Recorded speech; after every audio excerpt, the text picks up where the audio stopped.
rank where the view is nothing less than phenomenal. For how I express and project from my abdominal. The only view better, both my daddy and my mama know. No living parents, my sons give me balance. My wife is my serenity, this mic is my identity. The world is foul enough, that's why I write without obscenities. Provoking danger with broken language and spoken anguish. Begging to get hurt, why would you ask to go through changes? Yes, Lord, life's a chessboard, master the angles.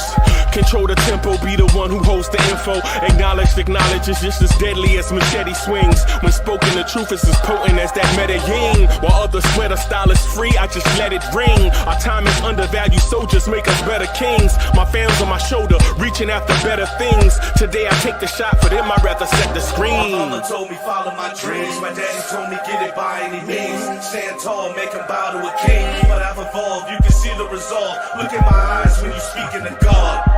Life and for those who be caught up in using what I was called with the muse. I guess they call it proving I'm more than an artist. Penciling out my darkest while stenciling out a harvest. And storing what gets me from A to B, just like garages. Instrumental with collages. Envision what I've been drawing. Broadway to give you rhythm like the great Lena on. So bent on, found comfort in the storm. Find peace and on when you see them others perform. Organized chaos, I'll cast it like hey ya. Yo, party people in the place to be. What's good? It's number one chief rocking Knicks University, main man, Uncle Freezie, and welcome to the premiere Knicks in the Nighttime show, the Knicks at Night podcast. Salute, everybody. Salute, salute, salute. Man, it's good to see y'all, man. Good to be with y'all. Man, rocking the house, man. Appreciate y'all being here. Appreciate y'all being here, man. Man, the best win of the night. The best win of the season. The best win of the season. Let's go. King Ember is in the building. Mega was good. Mega, we got to come visit y'all, man. Mega, we got to visit y'all, man. Andios is in the building. Salute. Top Notch T is in the... Yo, Top Notch T, we got to come see you. We got to go visit Top Notch T. Salute to Top Notch T. He right around the corner. Salute to Top Notch T in the building. Ed Walker, what's happening? Man, I am so impressed. The Knicks were 0-8 when losing going into the fourth quarter. Yeah, we know where you at. Top Notch T, we know where you at. Yeah, we know where you at, dog. Yeah. Top Notch T said, and Mega says, most definitely. Yeah, man. Oh, snap.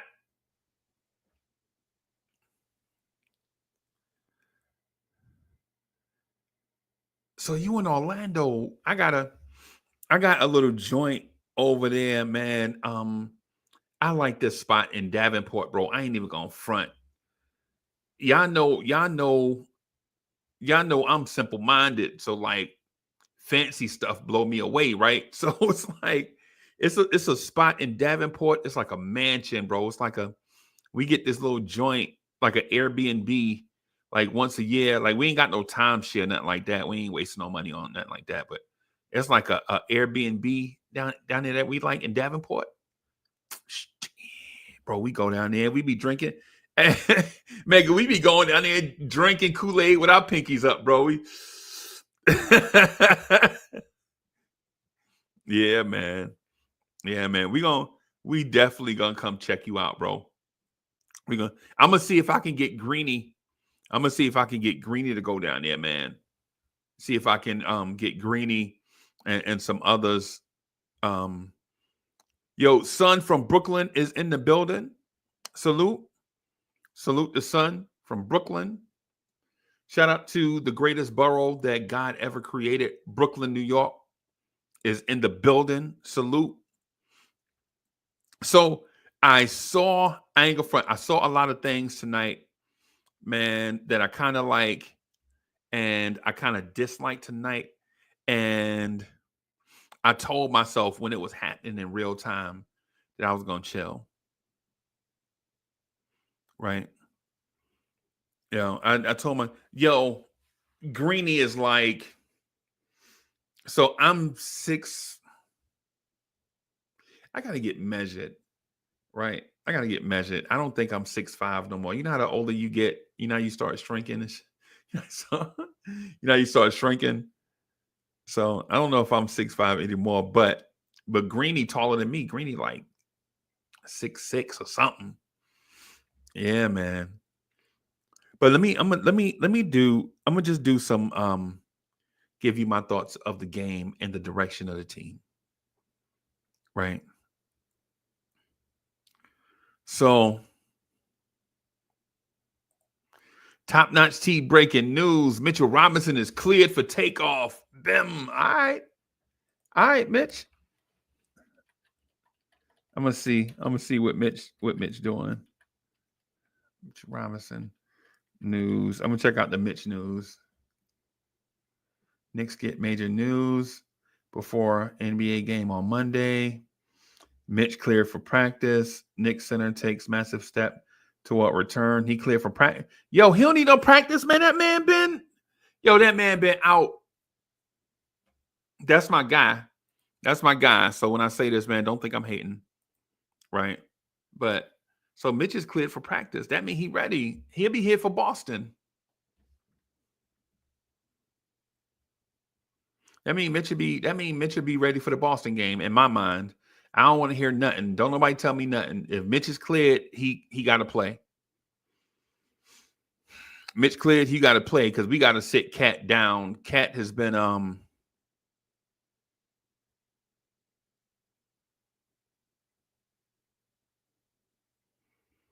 Y'all ready for some cat slander? Y'all ready for some cat slander? No? Y'all not ready for that yet? Okay. All right. I'm going to chill then. So tonight I saw some things. Tonight I saw some things, man, that I liked and I didn't like, but I chilled towards the end of the game, didn't overreact.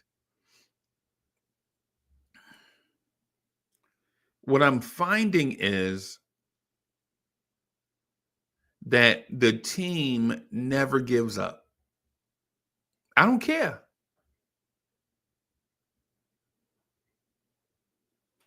Right? What I'm finding is this team never gives up. And I want y'all to stay with me on this, right? Like just stay with me on it, right? When teams when teams hit you with those knockout blows, right? Like teams, you know how teams keep hitting you with the haymakers? Like, you ever seen a boxer in a fight keep getting hit and he cover up, man, and then every time the ref about to call it, he'll throw some punches or whatever, and then the ref like, oh, okay, he's still in it. And then they keep hitting him with haymakers, and then he tuck his elbows, man, and then he here. And then just when the referee about to jump in, he just start throwing punches again. You know what I'm saying? The one thing I found is that Houston went on about 6 separate runs, right? I think it was like 3 in the first half and like 3 in the second half. It was like 3 in the second quarter. Then the Knicks came out in the third quarter and, took the lead, was up by 4. Houston come back. And it was like 2. Houston went on 2 runs at the end of the third quarter and then 1 in the fourth quarter. And the Knicks legit could have tapped out of the game, put their warm-up on, and got ready for Toronto tomorrow. But they didn't, though, dog. Dog, they didn't. Y'all know what I'm talking about? Like, they came out at the beginning of the game. You can't call that a haymaker. It's the beginning of the game. Every team gone. At the beginning, you can't count you can't count like the first 6 minutes of a game, right? Because you got too much game left. But the third quarter, Houston was hitting us with the play when Amin Thompson crossed up OG Anunoby and then dunked on him and the foul. We could have waved the emotional white towel, but we didn't though, dog. You feel me? Like legit at the end of a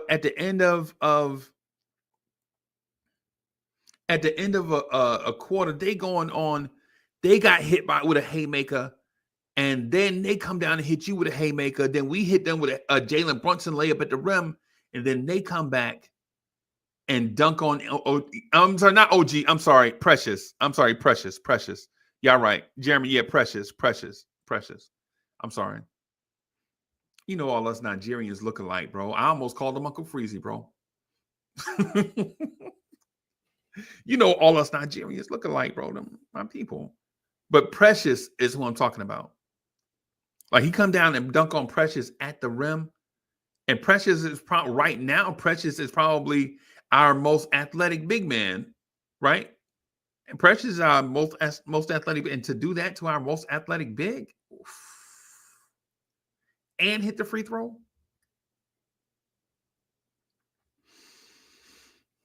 We could have folded up right there, but we didn't. And what I realized, and I hope you realize this too, as Knicks fans, is what we're finding is that this team has a gear that they can get to emotionally, right?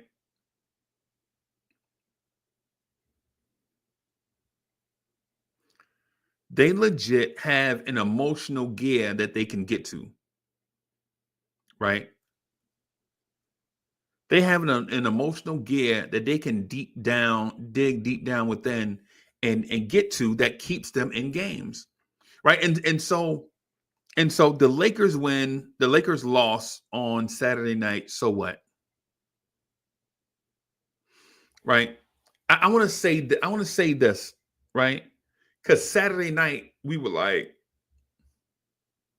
I hate this team sometimes, right? That's like the thing, right?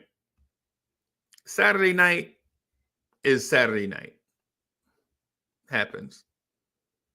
But when you take into account everything that happened, a 5-game gauntlet, so to speak, right? So you got Memphis, Sacramento, Denver, the Lakers, the Rockets, right? Think about the teams that I mentioned, right? We beat Memphis easy, right? We beat Memphis easy money. Memphis is a great team, though, dog. You got to get the Knicks credit for demolishing a great team, dog. Let's go. Right? Then you got Sacramento, right? Bro, Sacramento was red hot when we got them. Sacramento had won like 9 out of 12 when we played them, bro. And we just handed them handed them an L from the rip. Sacramento knew they were getting an L from the rip. We just gave them an L. We were like, here, hold this.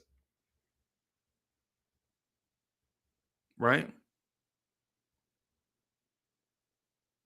And then you got Denver. You go out there and defeat the reigning MVP. Bro, Denver just won a championship 2 years ago.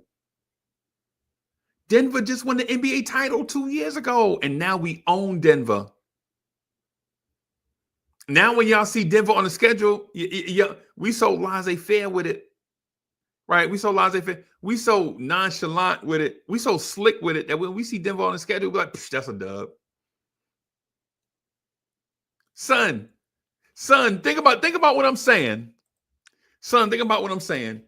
We see the Denver Nuggets on the schedule. I'm like, that's a dub right there. Really? We see the Denver Nuggets on the schedule, and we like, yeah, that's a dub right there all day, baby. I ain't even worried. That ain't nothing. That's a dub. And so we lose to the Lakers, and we like, yo, what's going on? And then we come back, and the team that's supposed to be our Achilles heel, the archetype of a team that's supposed to be our Achilles heel, all the long athletes, the athleticism, right? We go out there and take multiple haymakers to the dome. No pun intended, because Jalen Brunson got hit with one tonight from the little dude, whatever his name is. Elbowed Jalen Brunson in the back of the head and was like, I ain't touch him. Yo, this legit has me thinking, and I shouldn't, but when I have these conversations with y'all, you know what I'm saying? When I had these conversations with y'all, I keep it a stack. Sometimes I'm wrong. Sometimes I'm right. I'm human. Son from Brooklyn, thank you for the generous contribution. He says, tall, athletic wings are the type of players I want the Knicks to get in future drafts. Amen Thompson is for real, and those players give us problems. Right. Absolutely. Hey, dog. The Knicks have two of them. You just ain't seen them yet. That's all I'm going to say about that. The Knicks got two of them. You just ain't seen them play. They just ain't hit the floor yet. Wait till we get them on the floor. All right, just wait till we get them on the floor. The Knicks go win 4 out of 5 against the Western Conference bullies. So, Andios, I'm going to put this on record. If the Knicks get favorable matchups in the Eastern Conference playoffs, nobody out West can beat us.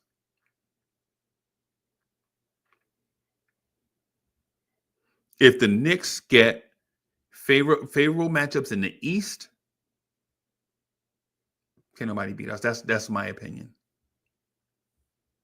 I can't see a team out West beating us. I think the Dallas Mavericks and the Lakers both took steps back. In the short term, of course. I think Sacramento took a step back. Right. Ralph on Rail says, OKC, yeah. Nah. I feel you. I feel you about OKC. Right. But the one thing that they don't have that we have is we have a bunch of dudes that actually been somewhere. Right. If OKC make it to the NBA Finals against the Knicks, I am damn sure ready to call it a gentleman's sweep. 4-1.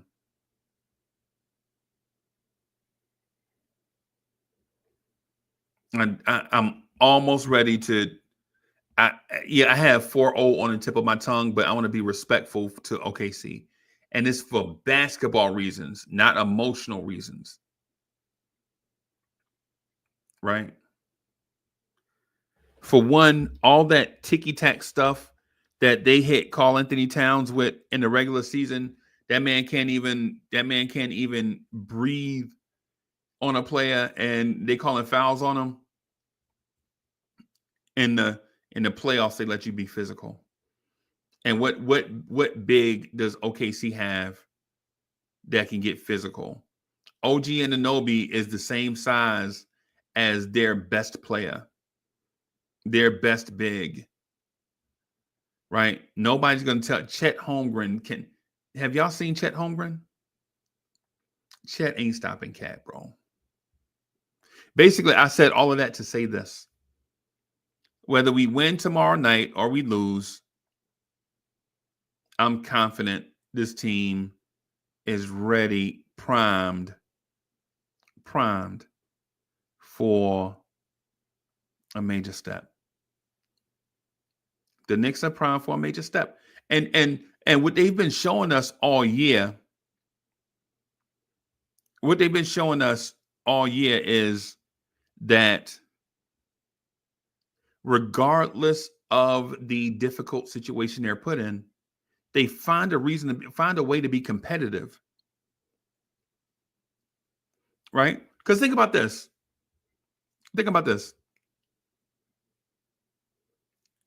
Houston's defense didn't get worse without Alperen Sengun and Fred VanVleet. It actually gets better without those two.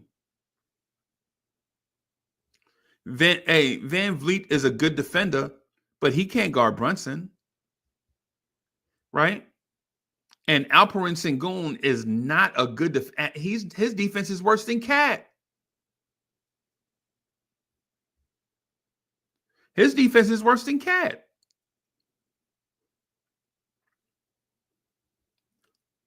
They put up a lot of points tonight with two starters missing. What did they score tonight? They scored like 116.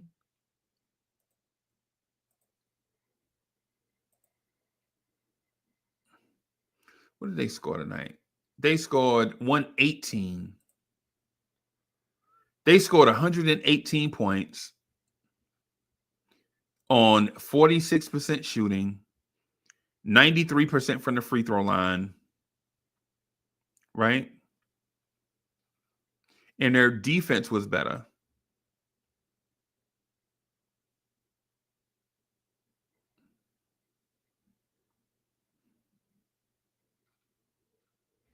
And against that great defense, against that great defense, the Knicks shot 50% from the floor, put up 93 shots. Real Kings in the building. Salute.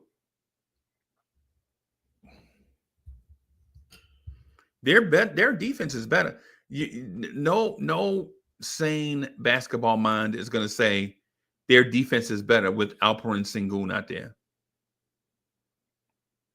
Cat might have went for 40 one-handed if Alperen Sengun was out there.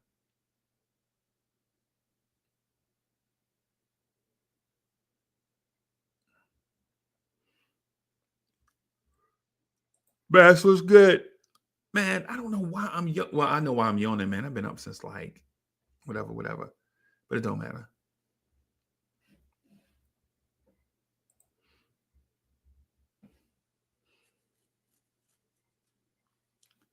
Salute Jerry Fitz is in the building. Fitzy, what's good, man? This team showed tonight that they have an emotional gear that they can get to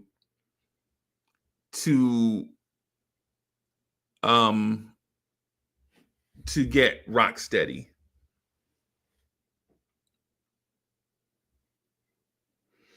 Right. And so they proved it. They Sacramento, Memphis, Denver, the Lakers, the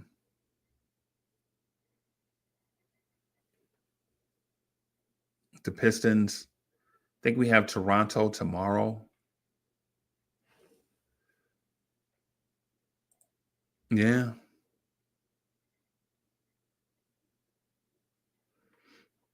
Yeah.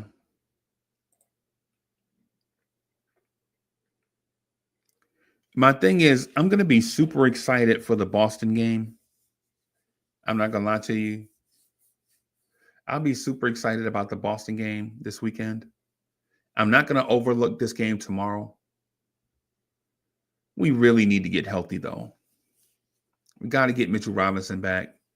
Got to get OG back. Because regardless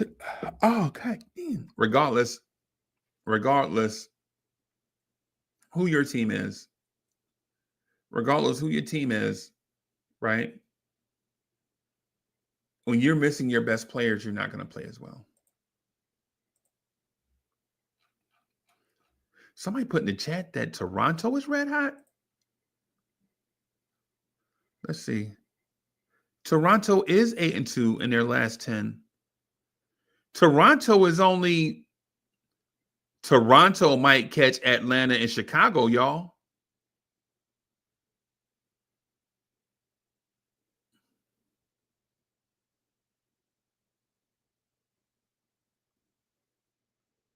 The Knicks are 2 games behind the Celtics, right?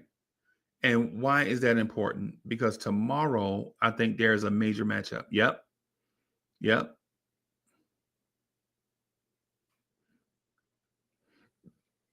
Tomorrow, Cleveland plays Boston. 7:30 on TNT. Tomorrow, the Knicks play play the Raptors in Toronto. Right? I'm going to see what the odds makers say about that game, tomorrow in Toronto. The Knicks are slightly favored to win. The Knicks are favored by 6.5. The point spread is 5.5. I'm sorry.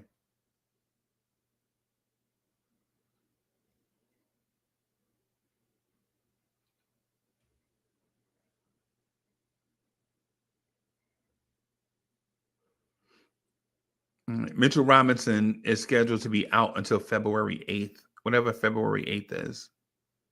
That might mean, when is February 8th? Does that mean he'll miss the Boston game? Let me see.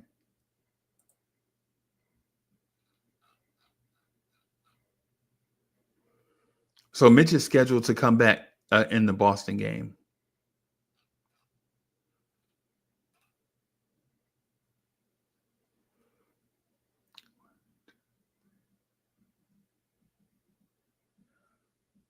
So the Knicks are 7-2 in their last 9 games. The Knicks are 7-2 in their last 9 games. That's impressive. Yeah. Hey, John Smith. Yeah, man. And we saw that, man. We saw that.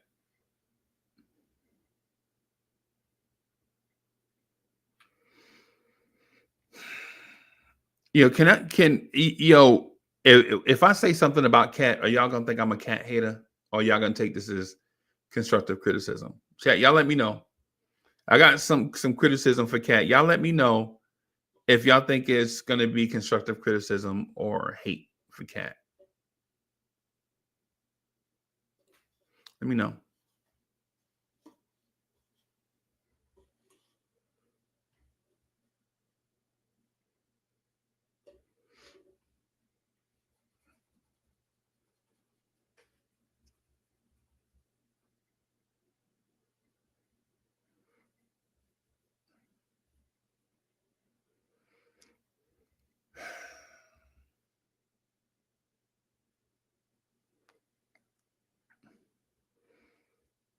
I'm gonna say this about Karl-Anthony Towns, and full disclosure, y'all know I love Julius Randle.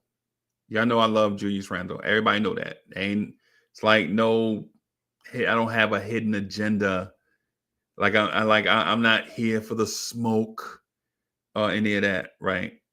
Y'all know I love Randle and Dante. Y'all know those were my two favorite Knicks. Right? Y'all know those were my 2 favorite Knicks last year. Right?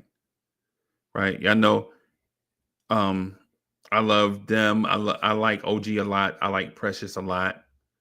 Right? I loved Randle. I loved Dante.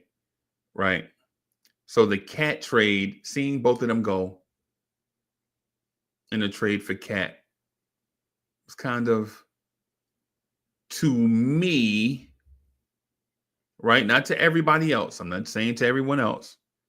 To me, I had the feeling I had the emotions of, say, Dallas Mavericks fans as they watched Luka get traded away.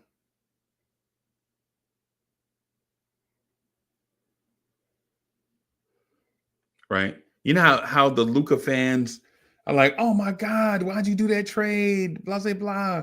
And they're not embracing the fact that Anthony Davis is there.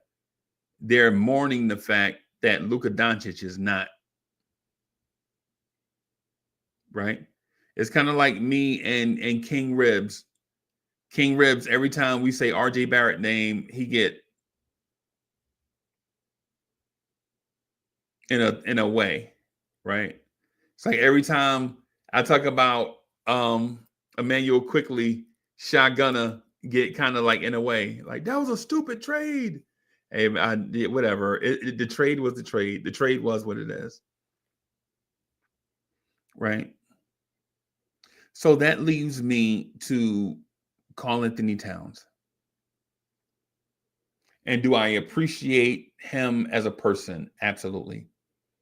To me, his life story to me is amazing. Right? All the stuff that he went through, all the pressure you go through when you're a sixth grader and people talking about you're gonna be the number one pick in the draft. Right? Like when you in eighth grade, people are like, yo, you're gonna be the number one pick in the draft. That's a lot of pressure. Right? You a 10th grader? You a 10th grader and all the blue bloods are sliding you bread under the table. Like Duke, North Carolina, Kentucky, Connecticut. Everybody is like sliding or I'm not going to question that man integrity, whatever. I'm speculating. Everybody trying to slide you a little something so you can come to their school. They know you're going to be the number one pick. And then you get drafted as the number one pick, right? To a terrible franchise. And yes, they were terrible. That's how they got the number one pick, because they were terrible. And all that man did from the time he got drafted number one is put up Hall of Fame type numbers offensively.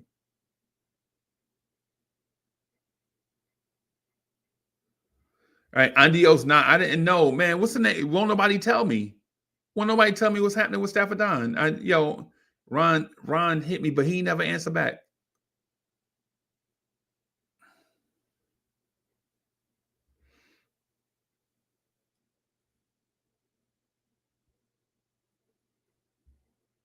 Nah.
Dang, bro, come on, dog.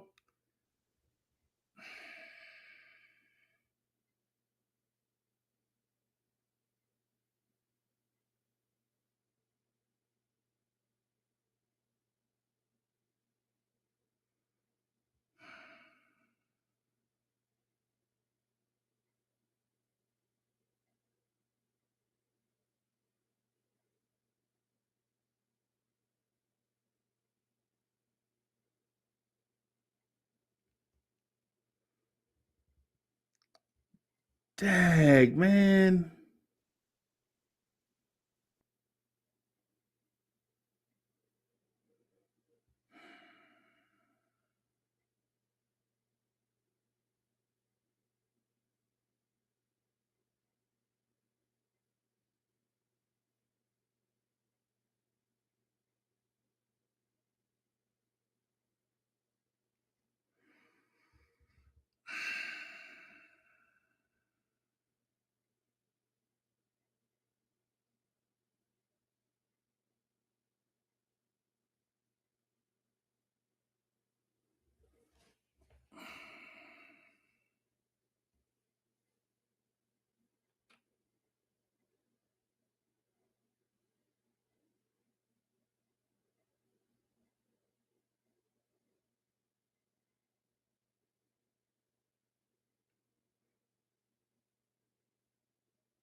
Yo, this is wild, bro.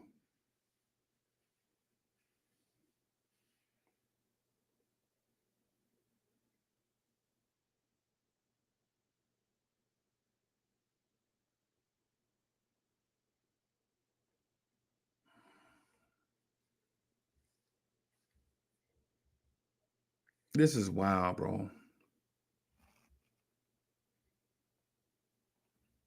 This don't even, man. This don't even feel real.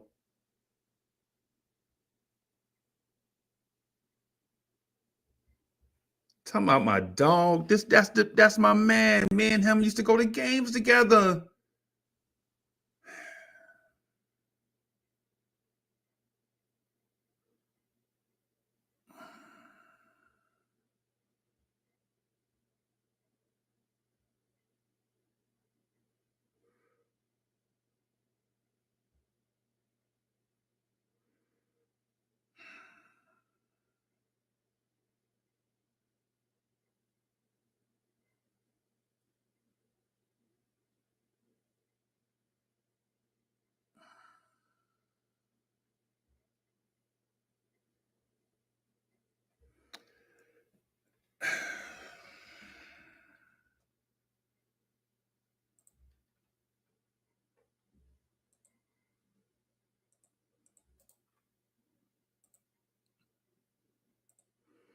Man, this dude this dude was kicking it with Spud Webb last year. Man, this is wild, bro.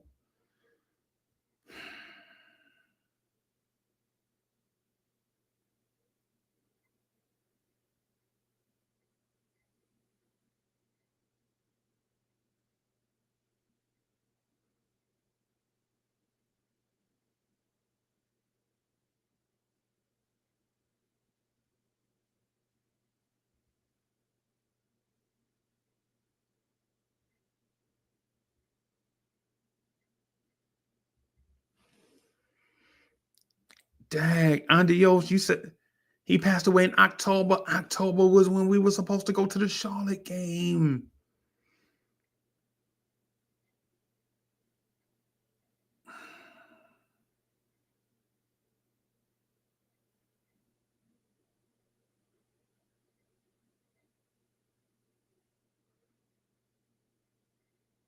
Wow. Wow.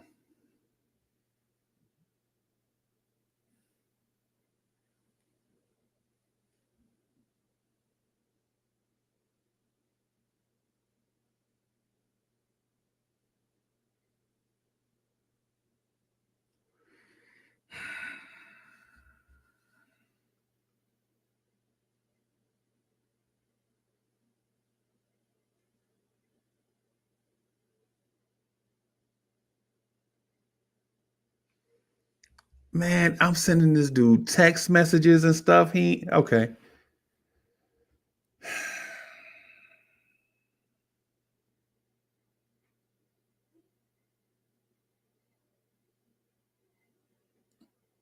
This is wild, man. This is wild.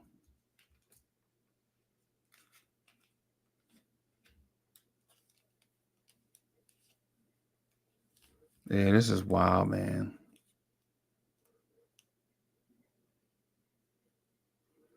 I don't even know what I'm supposed to do after that. After you hear something like that, what else are you supposed to do?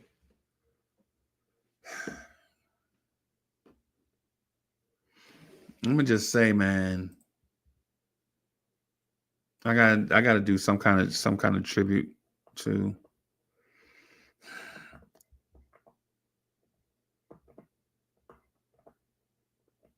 Damn, dog. I feel like I gotta do some kind of tribute to my guy.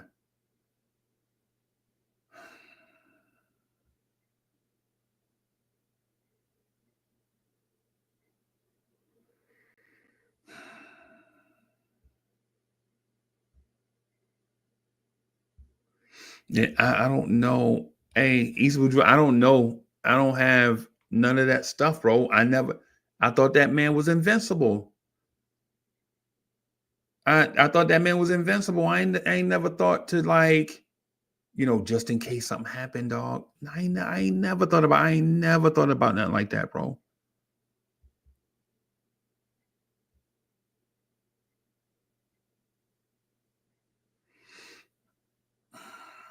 Yeah, man. I got to do something.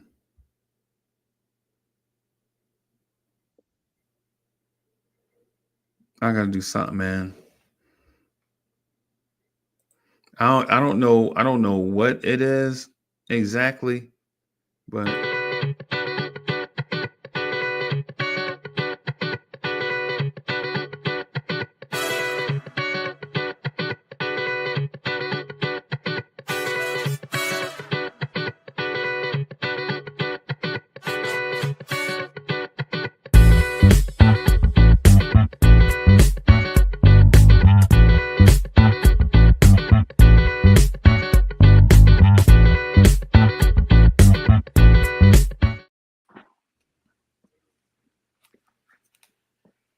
hey, what's up, boss? And what's good, Freeze? What's happening, Knicks Nation? Dang, dog. Bruh, I just cut on and I saw what was posted, and I'm like, damn, you know. Rest in power, Stafford D. Yeah, man. You That's know, that was my the other half of one-on-one. yeah, man. Leave, bro. Yeah, he was. Me and Stafford Don used to be wilding out in Spectrum Center all the time, acting like Yeah, we was somebody, knowing we wasn't never nobody. yeah, he was telling me about how it was when you go into the game and stuff, man. And he talked about that all the time. And he and I were trying to get something together for our show, what Yeah, have you. man. Can't believe he gone, bro. I mean, and he been gone since October because I noticed I hadn't seen him in a while up on anything. Yeah, And shame on me. When life be life and get a hold, you just lose track. And didn't reach out, check up on him because I had been checking out. And I sent him a text a while ago and get an answer back, so I ain't think nothing of it. I'm like, how he get back? yeah. You know how it goes. Like I said, life be life, man. You send a text, you don't get no answer, then you forget about it. Yeah, and that's was the situation. But damn. Yeah, man. He was. Last time I got a text, and then I heard his voice and I talked to him. He's like he was doing all right, just working and everything. He was trying to make sure he take care of his daughter. Bro, the last time I talked to him, I cussed his ass. I cussed him out like a dog last time I talked to him, bro. And guess what I cussed him out about? What? Being healthy. Yeah, because I know he was on him all the time about that. So about it, because he didn't want to do right. He used to be on him about that. Yeah, man. Yeah, man. Yeah, damn. Man. We lost one. Damn, we lost one. We were supposed to see each other October 6th. Damn. And then something happened and we didn't, and things fell through and we didn't get a chance to do stuff, bro. But I used to be on him about I don't know what happened, and I ain't gonna speak speak to the details or nothing like that, man. But I used to be on him hard about. Oh, he used to tell me. You and I used to talk about it. We talk about health and everything, man. And I was always telling you, I was trying to make sure I take care of myself and everything, man. And I mean, for everybody that's out there listening, man, if you ain't doing anything, get up, take care of yourself. You got one body, you got one life. Take care of yourself. I'm not saying I'm out here at like Fit Finley and Mr. Fitness or something like that, but I do try to take care of myself. Even though, and I'm gonna keep it a buck, I told you what I've been dealing with. I got some things. I've been dealing with a couple of things myself, and fell off the horse. Me taking care of myself while I was dealing with what I was dealing with, but getting back on track. But take care of yourself. I mean, that's everybody because you got people that depend on you. Especially when you got little ones. Some people like myself, you got grandkids as well, man. You got to be there. Yeah, you got to be around, bro. And And then I look at it like this here. I got more days behind me than I got in front, so I'm trying to maximize most of what I got. Yeah, man. You know, And that's my guy, bro. We get to him, Uncle Fulio, Rob the Nick, Jay Boogie, a bunch of us, man. We get together, man, to the Charlotte. My Atlanta crowd is a different crowd. It'd be like me, Jay Boogie, and the Atlanta crew, and then the Orlando crew be like me and my sons and them. You know what I'm saying? And then, you know how the crew changes wherever you go. Wherever you go, yeah. You're right, because right. But man, so Stafford Don, if you looking down on us, bro, we're gonna make sure we hold it in the road down here. Don't worry about that. Don't worry about this down here. This down here gonna take care of itself. You worry about you already did the best you can do, and your job is done. Right? Stafford Don did the best he can do. His job is done. Just now rest. he had a place where every breathing man would like to be. Right? When it's time for them to stop breathing. Right? Right? When it's time, when your name is called, like that man named Paul, Rest in peace. Rest in power, my man. So I'm gonna do something. I don't know what, but this is a shock to me. So I'm gonna just try to do the best I can do for these next 10 to 12 minutes, man. I'm gonna go ahead after that, man, and just try to figure out this thing with Stafford. I can't even believe it. No, man, it's like I said, I'm seeing that. I'm like, I mean, damn. Yeah. And it's not like random cat, you know what I'm saying? It's like some random cat, you're like, oh, whatever. But no, this was like, that was like the dude right there. That was like the guy. Right. Right. Going and dig in, argue with you on any given day, didn't care who you were. Right. Right. Good. He was a good cat, funny. Brother had jokes.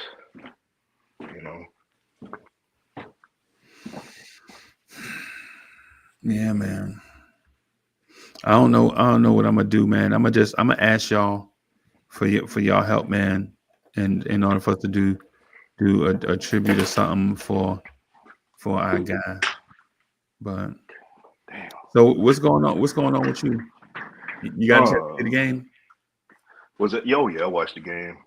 I worked late, had that late shift today, and Me too.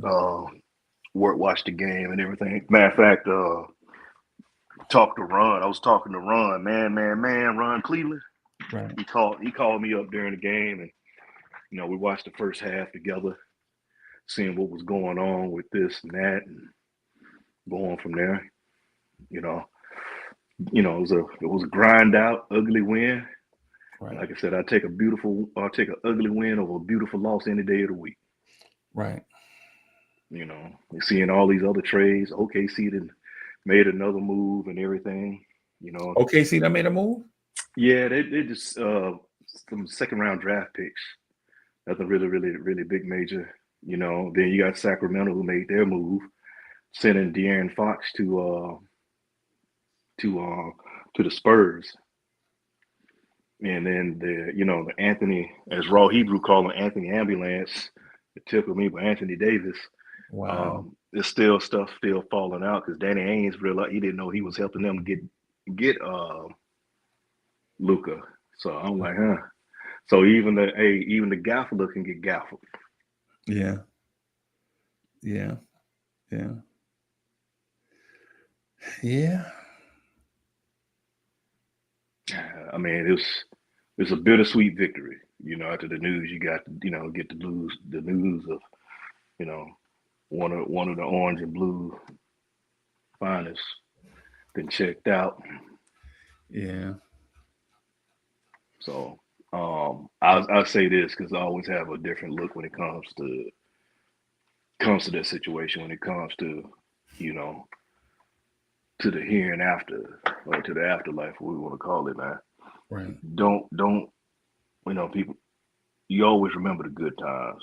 That's the best way I can say is to, remember the good times. Yeah. Don't think about not being here because we're human. We won't be selfish about things. We want what we want, you know. But just remember the good times, But yeah, definitely do a tribute. I'm trying to remember some of the cats. Some of just real quick thinking about Staff and some of the knockdown drag outs he got into it with.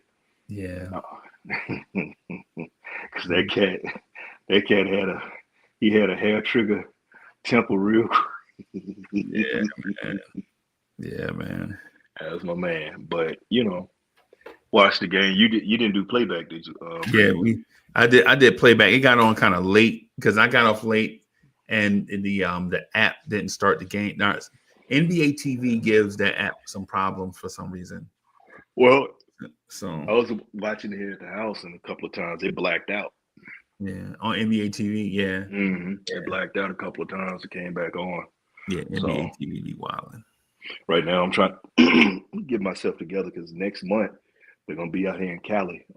Be out here on March 6th to 7th, back to back, LA and the Clippers. I mean, and me and the fellows probably gonna go. I think it's gonna be the Clippers game. It's gonna be a few of us gonna go up and because we want to check out the new stadium. Yeah. So we're gonna probably go up there and catch that Clippers game, and then probably just kick it there and come on back. So yeah, man. Hey, you heard DSJ new joint? No, I haven't. I've been laying so low. I've been lower than an earthworm, Freeze. So I'm gonna say do it. I'm gonna say do it. That's probably the best advice I gave you all year. Right, DSJ new joint. Yeah, in these last 6 minutes or so, man. I ain't gonna front, man. I ain't in no shape to like. Yeah, I understand, like, man. To be honest, I came on scattered every man. Bro, I was texting stuff for Don, bro. Yeah, when I saw the news, when I saw the post, and saw it in the chat, saw you. I said, let me get on here and holler at Freeze real quick. Yeah, bro. Man, I'm texting this dude and he got wings on. Man, Stafford up there, man. Stafford is going through the pearly gates up there trying to play ball with Kobe. Yeah, man. Golly, bro. He up there trying to pick Willis Reed's brain about the game. Yeah, man. Yeah, man. Yeah, man. I'm sorry, y'all. My mind is scattered. So I tell you what. So my mind is scattered. Yeah, and it's because my heart is broken in a million pieces. Understandable. Chat. I'm gonna be honest with y'all, man. My heart is broken in a million pieces. Right, and it's not because I didn't get what I want. It's because love legit is a very vulnerable thing. And when something you love is damaged or taken away, it just breaks your heart in a million pieces.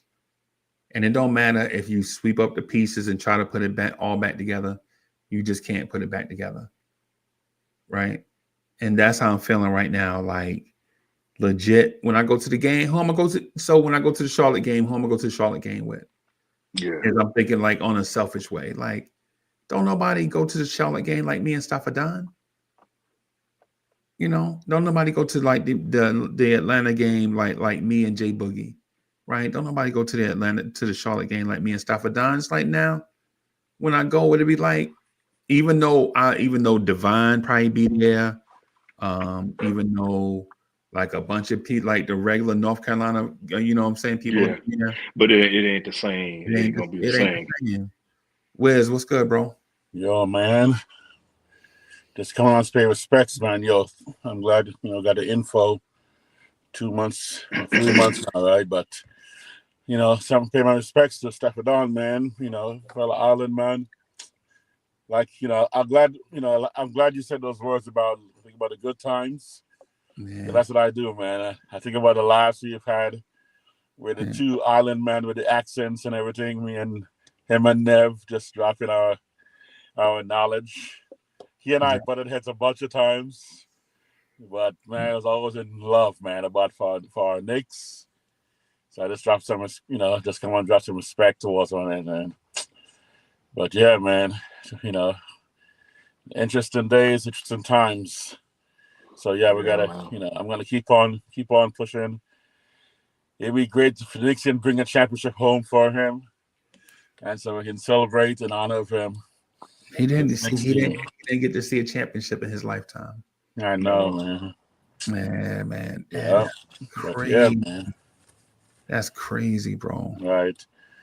But yeah, Stephen down my Trini man. Always gonna have much memories and respect for that man.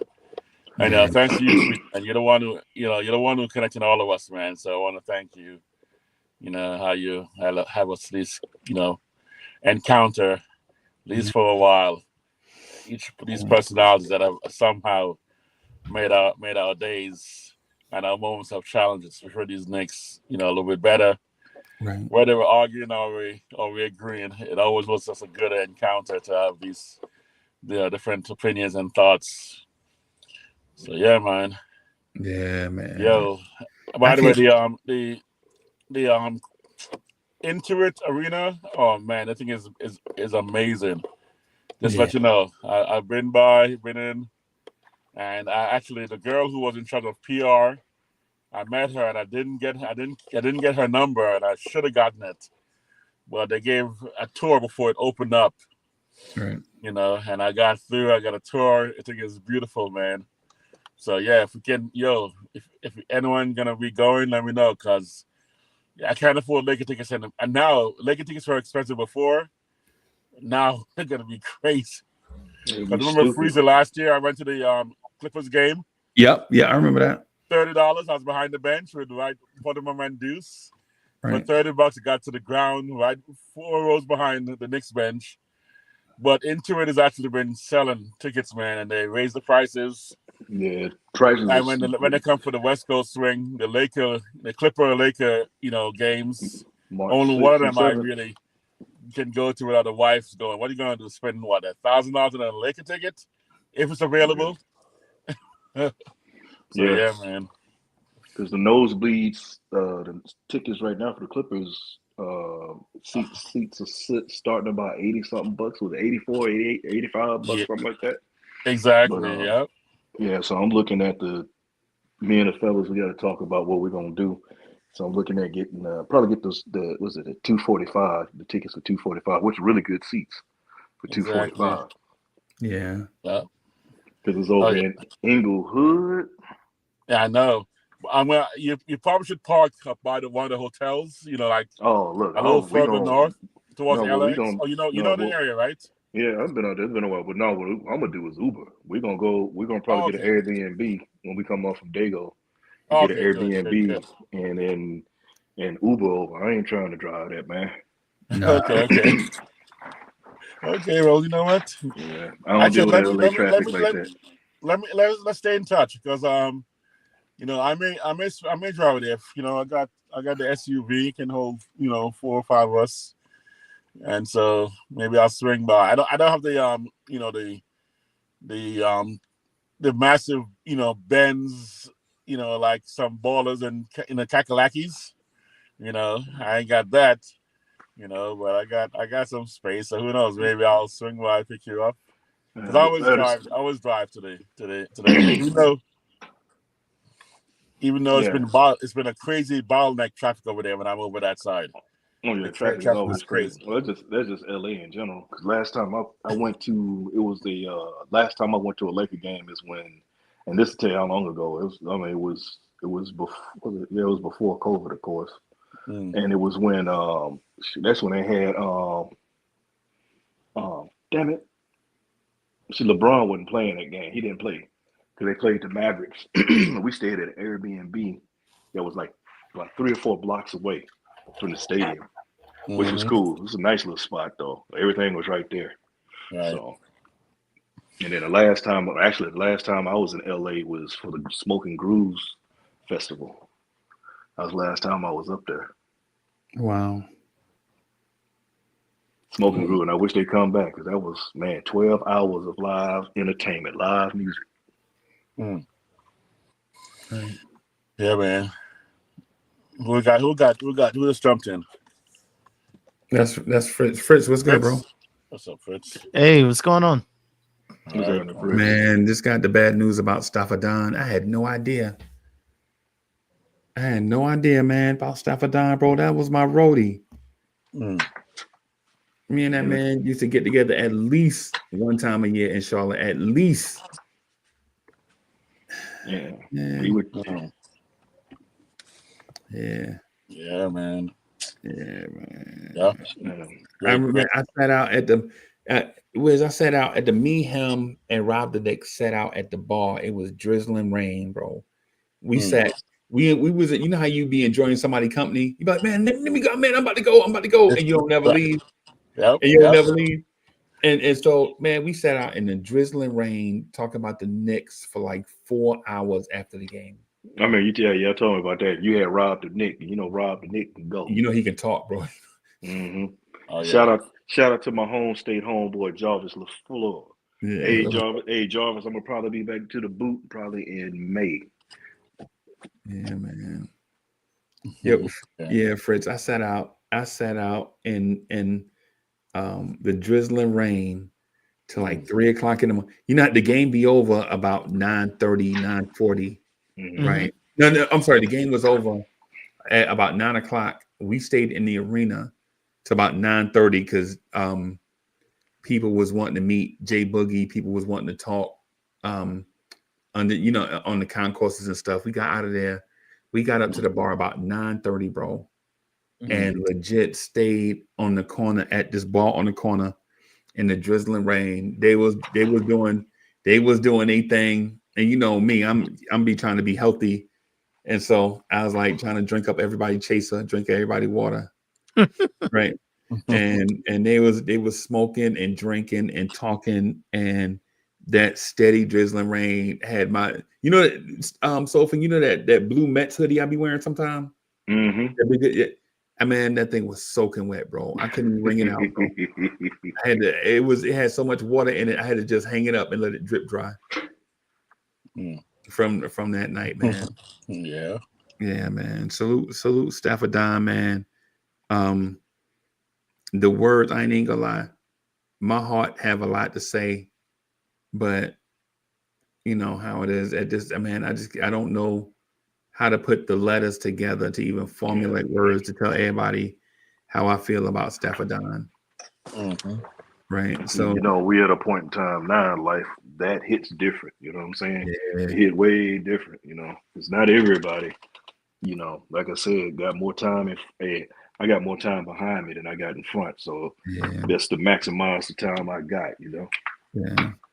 So that's why I'm like, hey, doggone Knicks need to hurry up and go and get this championship. Quit shucking and jiving. Yeah, they need to go ahead and get this thing over with, man. Like I said, a football team, I ain't never think I'd ever see them win a championship. Granted, it's gone on almost 20 years, but we won one.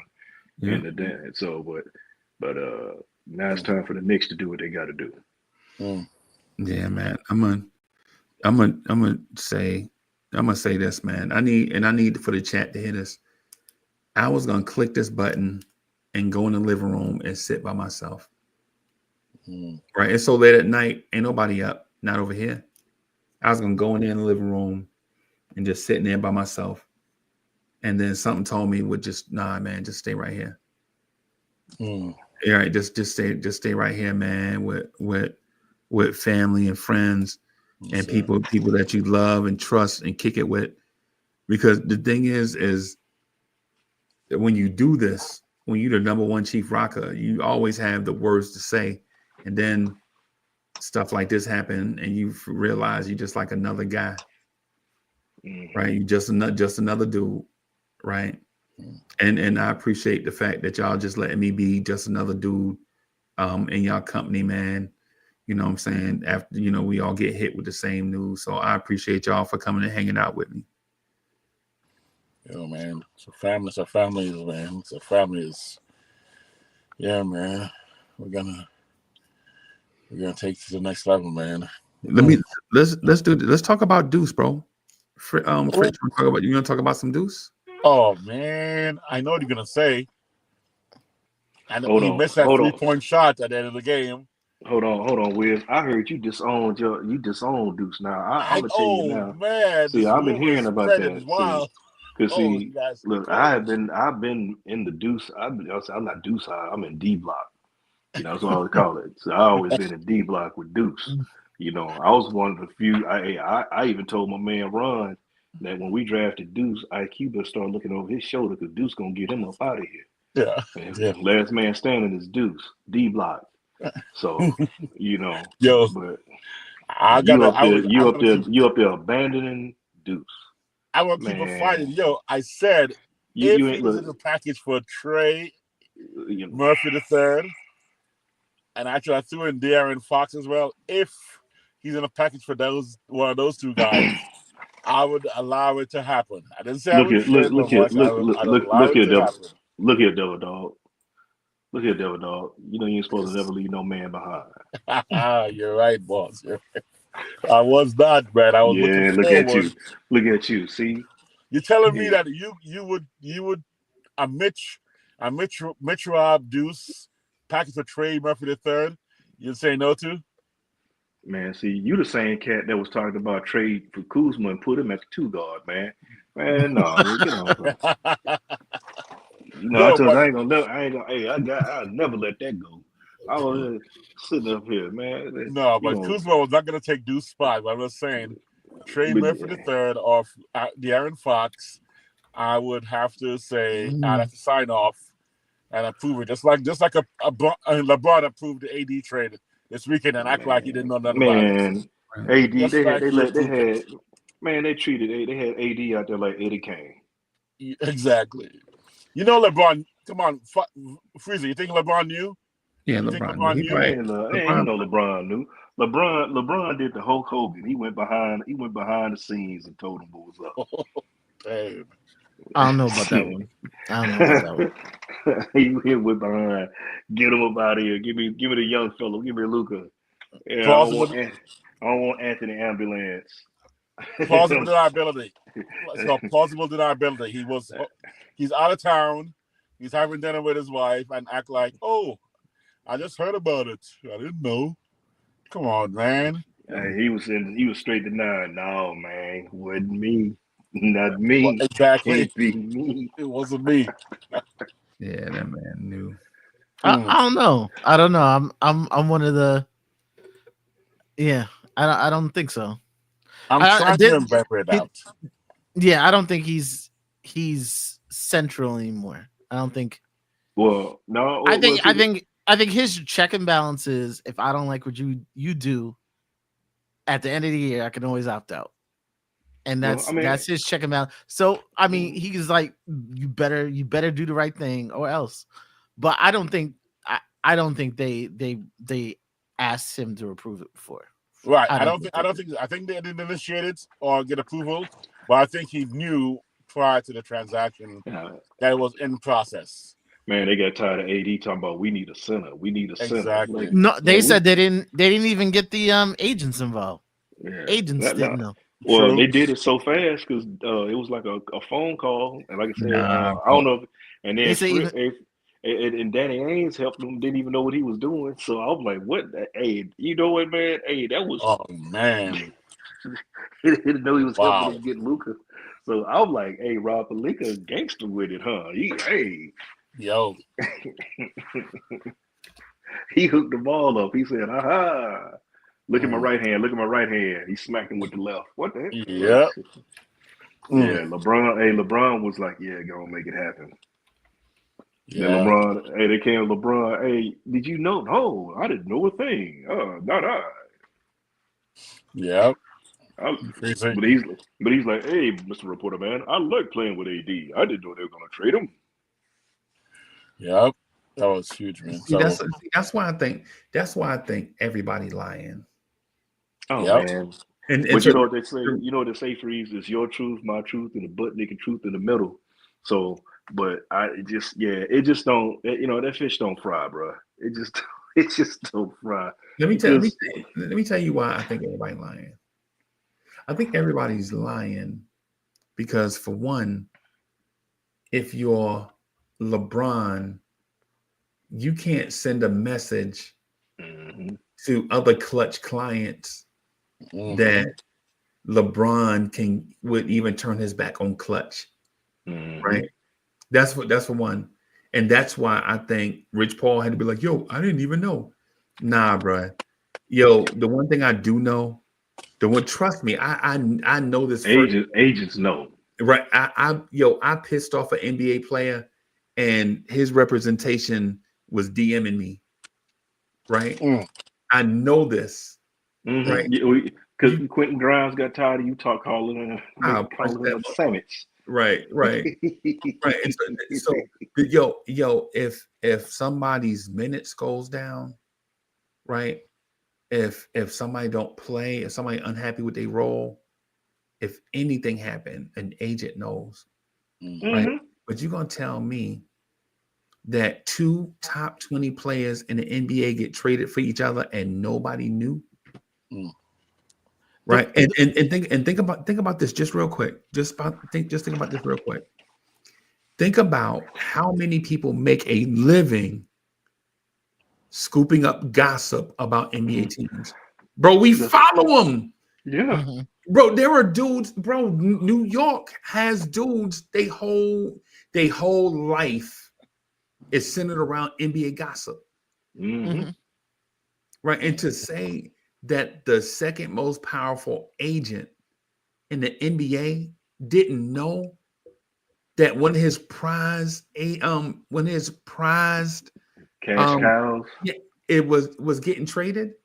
Man, I gotta raise the flag. You know the flag. Gotta raise that BS flag. Like the thing is with that is I understand that you have to take a deniability thing because people have money at stake, right? So if you Rich Paul, of course you can be like, "Yo, I ain't even know the Lakers did me dirty. I ain't never said." I know Rich Paul got to do that, but he knew, right? And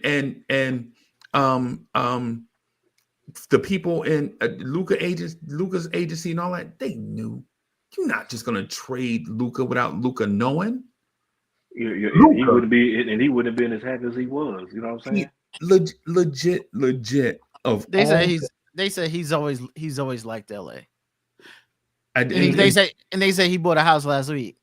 Hey, for you, he bought a house last week. You know what I was hearing? You know what I was hearing? No, he bought a house and he bought a $15 million house in Dallas last week. In Dallas, yeah. Right. So what I was hearing during this, I just want to say this just real quick. When the playoffs were going on, I was hearing, and I'm a nobody, and I don't get into gossip and stuff. I was hearing that Luka wanted to finish his career in New York. That's what I was back in the springtime, and I was like, finish his career in New York? What the fuck? What does that mean? You know what Joker said? What he was saying? He's saying that he would like to see all the European players in the big market. Big players, it was Giannis. Thank you, Fritz. But he like to see the big name European players in the large markets. So I was like, So please don't, everybody in Knicks Nation, don't start thinking we about to make a move and get Giannis. The NBA would like that as well. So, yeah, because everybody talks about Vegas, but they want to go to Europe as well. So, I mean, Vegas is gonna they're gonna probably get the Vegas Supersonics or something like that, or get whatever they bring back another team, but in time. But it's interesting times. I will say that it's some interesting times we got going on in the league. People are making moves, and the trade deadline is when? Thursday at 3. Usually it's 3:00. Yeah, it's 3:00 Eastern time, so it'd be noon for me out here. Well, noon for me and Wiz, since we're out here on the west side. But it's going to be interesting to see if any other trades are going, because I'm going to tell you, I did not see the De'Aaron Fox. Didn't see that one coming. And, and that surprised me. And you put I De'Aaron saw it Fox. coming, but location though is where I was surprised. I didn't know it was going to go to San Antonio. That's a surprise to me. Well, Plus, yeah, he out more, when yeah. they're going to let him go. He's not going to resign.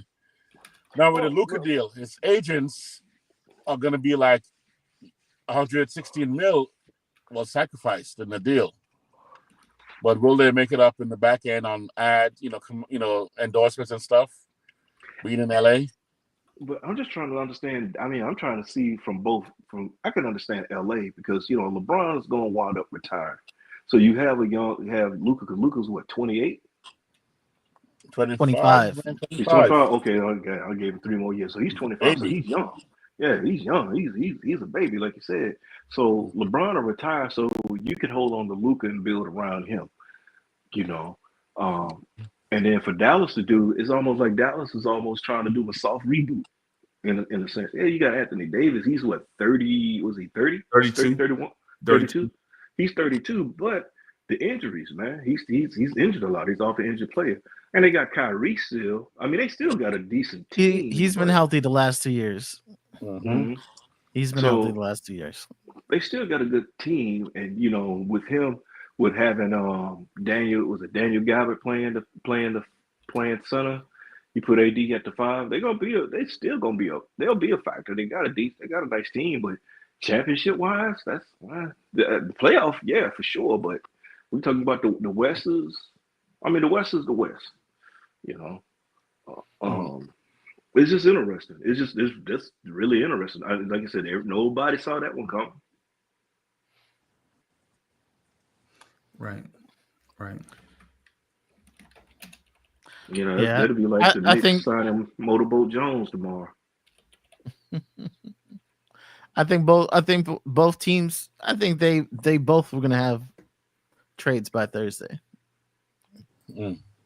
Future trades based on what though? What do you base? Just asking. Just to balance it out. Lakers, they're in win now mode, and they have to make adjustments. Like the roster's not right. Yeah, it's not right for what they're doing. They're still trying to make a move. I do 100% agree with you on that. So they need a center, and and Mitch is somebody they are looking at because he does fit what they need. And Luka always likes a rim runner. So it's like Mitch would be if Mitch is healthy, Mitch would be perfect on the Lakers. Yep. See, it's gonna be interesting. I mean, I when it comes to the Knicks, I just said I wouldn't be surprised if they don't. I'm not tripping if they don't make a trade. But the person I think that would possibly get traded would probably be Sims, and you probably move him for a couple of second round draft pick or something to make room. Because I don't think we're gonna go out to bring things. I think they're gonna bring those 2 pieces down in the G League up. I think Mitch is gone. I think Sims is okay. Sims. We gave him his 4th year this year, so he's looking for a new contract. This is usually NBA players' like first big contract. He hasn't shown enough on the Knicks. He's in the Obi situation where Obi was looking at, I'm going to have my next contract, and the Knicks have me nowhere. The Knicks are going to set him up nicely, put him somewhere where he can get minutes. If you do well, you get a new contract. If you do bad, we tried. Well, Houston's been, from what I've been reading and seeing, Houston's been a team that's interested in Sims. Yeah, and what's his name? Their backup center hasn't been doing so well. Yeah. Hasn't been doing good. So I think he could fit there, but if we send him there, all we getting is the 2nd round pick. We're not getting. Yeah, that's what I'm saying. That's all we're gonna get in the 2nd round. You're not gonna get much. You're not gonna get too much. I mean, you're not getting a player. You're not getting a player. No, you can trade. You could probably mess around, trade Sims, and get back a half-eaten Skittle or something. But I'd love for Hachimura. I want Mitch, Sims, and Sham for Hachimura, and we'll have more cap space to bring up our two kids. Not two kids, I mean our two G Leaguers. I really don't think it would be Hachimura. They I ain't know, gonna that's give what I up. want. Yeah. I know. Hachimura's offensively and also his contract. Defensively, yeah. And Because he plays decent defense, and you can bring him off the bench, or you could start him. He's a better. He's been really solid coming off the bench. yeah, I think Vanderbilt his contract is long because they remember they gave him that 4-year contract. It's too long. It's too long for the Lakers now. But I it's think less when- though. That's an Hachimura though, right? Oh yeah, Hachimura makes more, Yeah, Right. and see, but and it's see, shorter. It's yeah. a shorter contract. Right. And But see, if they get off Hachimura and get Sims and Sham, who's gonna expire, and then Mitch will have only 1 year left. I think They're not going to trade Rui. They're not going to trade Rui. no. They're not. Yo, how you know I'm not down here in Crypto.com arena in the basement right now? Yeah, in crypto they'll right give now. up Vanderbilt. They ain't giving up Rui. That's because we know you're not doing that because you were trying to put Kuzma at the 2 guard. But I was on This is East now. Coast. I don't have East Coast connections. I lost my East Coast connections. But Yeah, man, because I'm just trying to get the Knicks set up for the playoff run, man. That's all I'm trying to do. And if I had a backup like Hachimura for OG and also a pseudo small center with Precious, man. But the thing I'm not again. People are mad about Mitch being put in the trade talks, but we know Sims is gone. We know Sham is not going to play once we get another piece in the house. well, you got that you got that in the G League though, Wiz. I do believe it's gonna be TJ Warren and Okiki. I think they're gonna probably bring them up. I mean, I just kind of because you gotta look at we're at that what second apron, Fritz. With the second apron, below it, you can't go over it. Yeah, you can't go over it. So we're there. It's the money thing. It's cheaper to bring those. It would be cheaper to bring them, but we know we still got one open spot on the bench. So if you wind up trading Sims just to get a second round draft pick, you remove money off your books. That way you can bring up TJ Warren. TJ Warren is what 6'8". Right.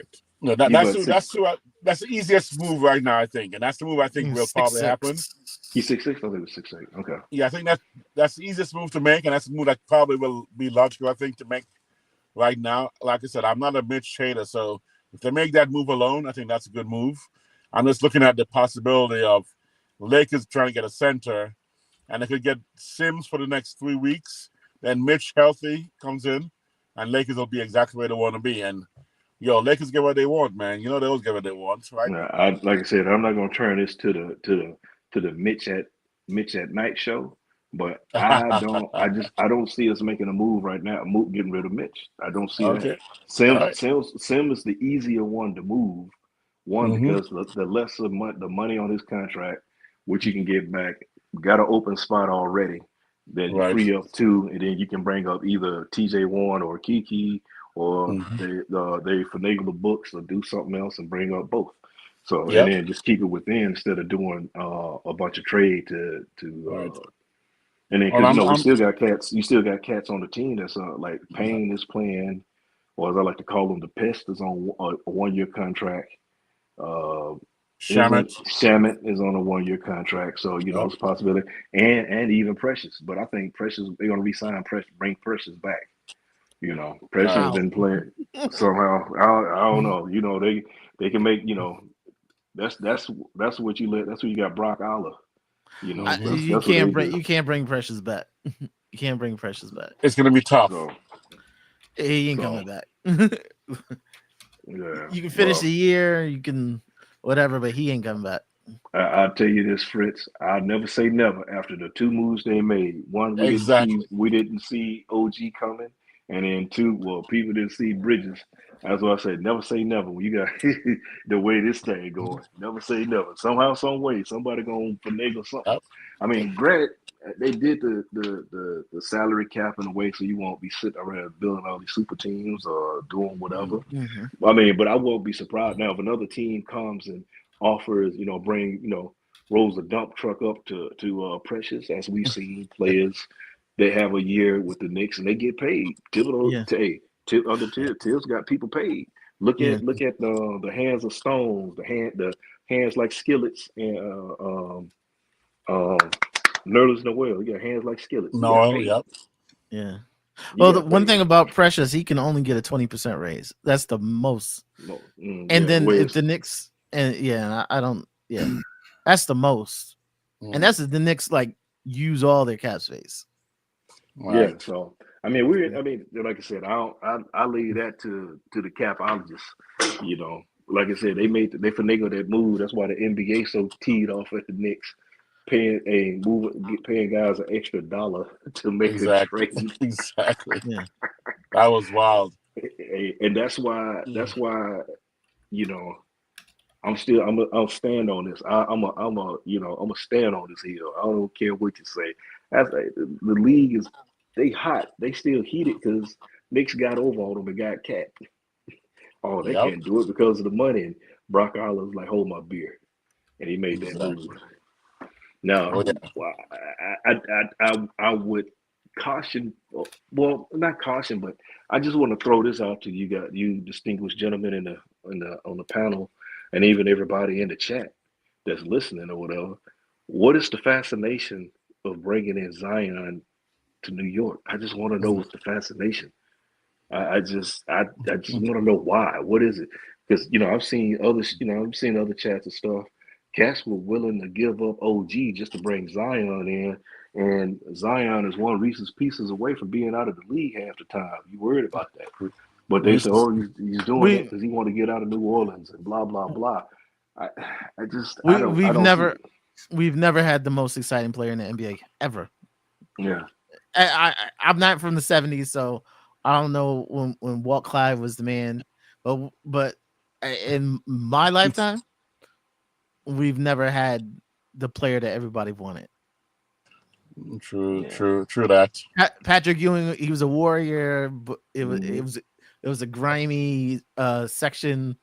It was a grimy team, but we were never the team that had the player that everyone envied. Right. Yeah, I mean, you had that. I mean, the most exciting at one time during that, you had Spreewell, and that changed up the game. Granted, I was like, because I was always heated that we always put a 2 guard at the 3, or whatever. You got Melo or whatever, but both of those guys existed in the Kobe, Shaq, LeBron era, like overlapping. So they were never like in the premiere, like, oh, look at that, we got to get one of those guys. But Bernard King for me was probably that run 50 point. Back-to-back 50s. That's a moment in time where people were like, "Whoa, that cat's got some skills." But even Earl the Pearl and Clyde, Earl was a little bit older as well. He was almost retiring too. So even Pearl and Clyde, when they won, weren't like the names you gotta have. Because actually, even ABA when they were playing, Dr. Jers and the ABA lighted it up. Yeah, and people were looking at the ABA instead of NBA for a moment there. So you're right. Yeah. We never had that flashy, shiny diamond, and that people go, "Wow, look at the Knicks baller." I mean, just for me, I wouldn't go after him because the man has been. We complain about. You're upset about Mitch and his injuries. What you gonna do with Zion? No, Zion is not. You see what I'm saying? What you gonna do with Zion? The excuse is. I've seen, he's doing it to get out of New Orleans. He don't want to go to New Orleans. My thing is why would I want a cat that's doing this to be coming here? Because if he's going to do something like that in New Orleans, he come up to the city, bruh. Come on, man. Hey, I was talking with Ja had his little issue with the pew-pews, and now you got him with the buns, man, he loses his mind out there in New York. And if he's down there in the boot eating like that, would you? Oh, come on, man. But I don't want to dismiss the possibility of that when you change the scenery, kind of like Spreewell, a change of scenery can change personalities, man. Can change mentality. Sprewell situation was them dealing with a coach. A lot of people didn't like. Was it PJ Carlissimo? PJ, right? PJ or Carlissimo. A lot of cats want to give him a 2-piece of a biscuit. You know, it just happened that he caught the wrong one and the right one. He caught the wrong one and the right one. He came back and gave him put them hands on him. He hit him. He was choking him out. But, you know, I would say this though about, because the thing is, and this is gonna sound crazy, but how do you say the weight situation about Zion and don't say the weight situation about Luka? Right? I'm not talking about y'all. Right. And I'm not saying that this is a black or white thing, right? But one guy, they still in the South. Dallas and New Orleans ain't that far apart now. You know what I'm saying? It's not like one is East Coast and one is West. Nah. They're not that far apart. And right? Uncle Freezie, when hold on, first let me finish my point. Okay. Mm-hmm. I was just chilling the whole time. I was like, yo, I'm gonna just let him get it all out, and then in my mind, I was like, yo, watch when he say something, somebody gonna cut him off. But that's what we do here, though. We cut. Welcome to the Cut People Off podcast at night, right?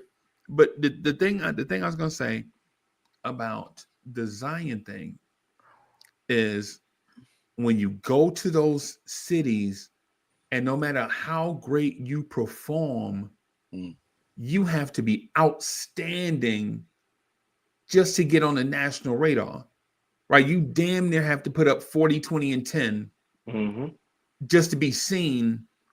It's the reason why. Think about this. Why y'all think De'Aaron Fox trying to get out of Sacramento? Yep. Right. Like I mean, I'm not saying San Antonio is a major market, but it damn sure ain't Sacramento, bro.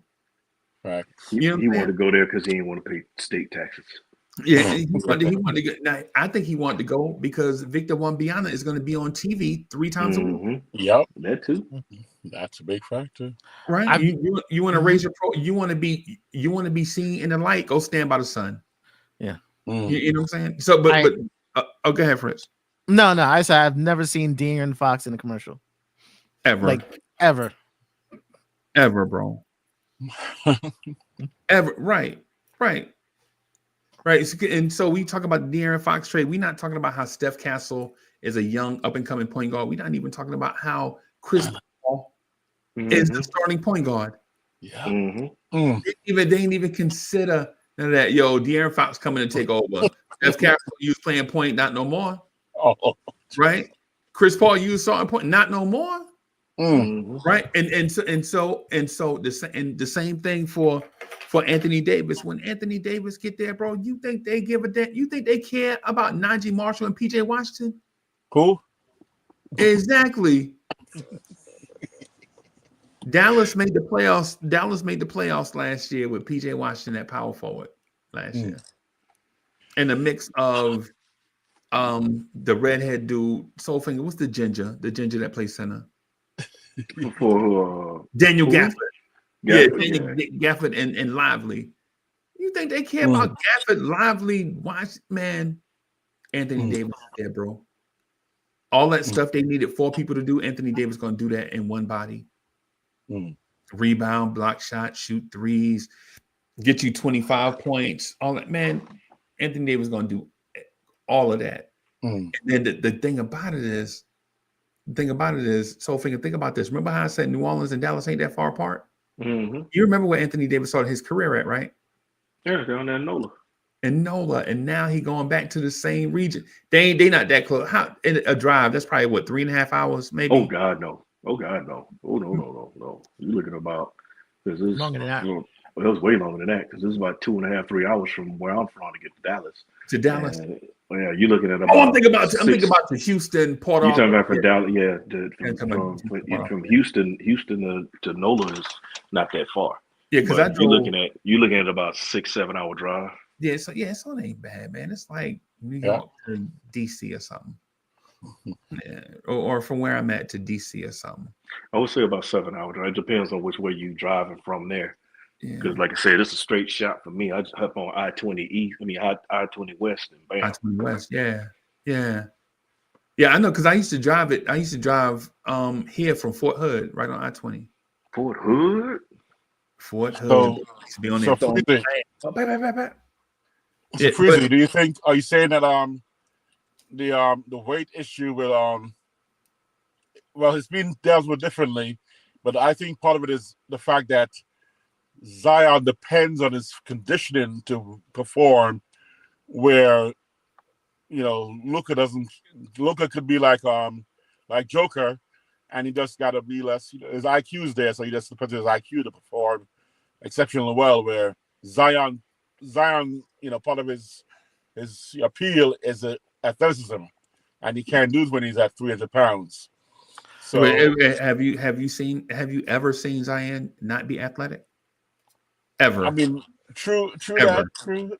Ever. Have you ever seen Zion never be the most athletic person on the court, regardless of his weight? True. But I think people image of it, people mentality think it's just people when you're 300, right? They always go, "Yo, you're 300, man. That shouldn't be." Even though, kind of like how your boy Charles Barkley was. Barkley was athletic at 300, at 350, at 250, but he had to come down to really make an impact he needed to make. Where Luka could be 260, 270, and as long as he doesn't get injured, he's still gonna put up, 25, 10, and 5 and 8, right? And so this is the thing that I also want. The thing about Zion at his weight, right? And when he play, it's never a lack of effort with him. With Luka, when Luka is overweight, defense is optional. Sometimes he don't even run down the floor, bro. Yeah, he don't even come half court. He won't come past half He court. he don't even run down there, bro. He's like, I ain't running all the way down there just to run back. Luka's that catch. He used to play the old heads in the water, like sit back. Yep. Exactly. Yeah. Did you see Luka defense in the finals? Oh man, what defense? If Luka was just a bad defender, they might win 2 games, right? But Luka defense was you can't put that on the floor, right? For as great as he is as an offensive player, my comp for him was Larry Bird, and the more I think about that, the more I reel that back in. Because Larry Bird was all NBA defense at least 4 times. Yeah, I'll say this: his Luka's defense is like C Murder on the mic. Not C Murder. You talking about not C Murder. My man that's always off beat. You talking about the one that's always off beat, right? Yeah. What's my man name? Silk the Shocker. Silk the Shocker. His defense like Silk the Shocker on the mic. Oh my! I like Silk the Shocker. I like Silk the Shocker. Oh God, Prince, no. Hey, do you think AD's game changed when he came to LA? My personal thing with Anthony Davis is a franchise player. Anthony Davis is a franchise player. The unfortunate part of being a franchise player is you have to have an alpha mentality. Because he's got all the physical gifts. He big, strong, fast, can jump, can shoot, touch, run around, block shots, defensive time. He got all that stuff. But does he have like imagine if Jalen Brunson had Anthony Davis's body? Oh right? Man. He might be talking about the GOAT, right? Imagine if Josh Hart had Anthony Davis's body. Oh man, yeah. You talking about the GOAT, but everybody's not meant to be that guy. So Anthony Davis is a franchise player. The only thing about Anthony Davis is you need a co-franchise player with Anthony Davis. Like not somebody that's going to be better than him, but somebody that's going to be just as important as him. Right? You know how when you watch Jimmy Butler is not the most talented player you ever saw. Nope. Right? But when it comes to your franchise needing that personality, Jimmy Butler's that guy. Right? Like if you'd have kept Jimmy Butler and Joel Embiid together, I think they would have had championships. Right? If you keep Jimmy Butler and Joel Embiid together. Because Jimmy Butler would have been on. And Wiz, how come we not talking about Joel Embiid weight problems? Oh, fact, true that. So, you see what I'm saying? You see what I mean? Mm-hmm. Like the thing is, Zion don't be. Zion is he just a quiet dude, Yeah. right? He just he just a quiet personality type person, and people tend to, if you don't stick up for yourself, people just keep putting stuff Yeah. and putting stuff and putting stuff. Man, look at Joel Embiid. Yo, his name is Well, Troll. They call him Troll Embiid. yeah. But look, Well, see, the thing is, I brought up Zion because I was just asking what is the fascination with trying to trade to get him to New York? Because a lot of Knicks fans want to give up, they want to give up OG for Zion, and I'm like, first you got to look at just the chemistry. Does he fit the direction of the team? Does he fit with this team? He's still He's still a phenom. He's still a phenom. Like he's still young enough where he's a phenom. You always want a phenom. Like, Ja's getting older, but a couple of years ago when Ja was second year in the league, everybody wanted a Ja. Like he's everybody still wanted Ja, yeah. Mm-hmm. And he wasn't the best player in the league, but when you see like someone at a young age with so much athleticism, you just think in your mind, oh, this person could be the greatest. Right. Yeah. That's why you gotta have your babies in South Carolina. You want an athlete, you gotta have them in South Carolina. Well, see, my whole thing you gotta have them in South Carolina, bro. You gotta have your Joe Frazier's, your James Browns, your Kevin Garnett's, your Peter Bulwares, your Roddy Whites, your AJ Greens, your Zion Williamsons, your John Morant's. Yeah. Yeah. I just never. I mean, looking at how this team is currently constructed and everything, I just don't see it. Because if you want to, I don't see, and that's just me. This is me. I'm speaking for me. I would make, especially now, the direction you're going, I wouldn't make a move like that. Now you're talking about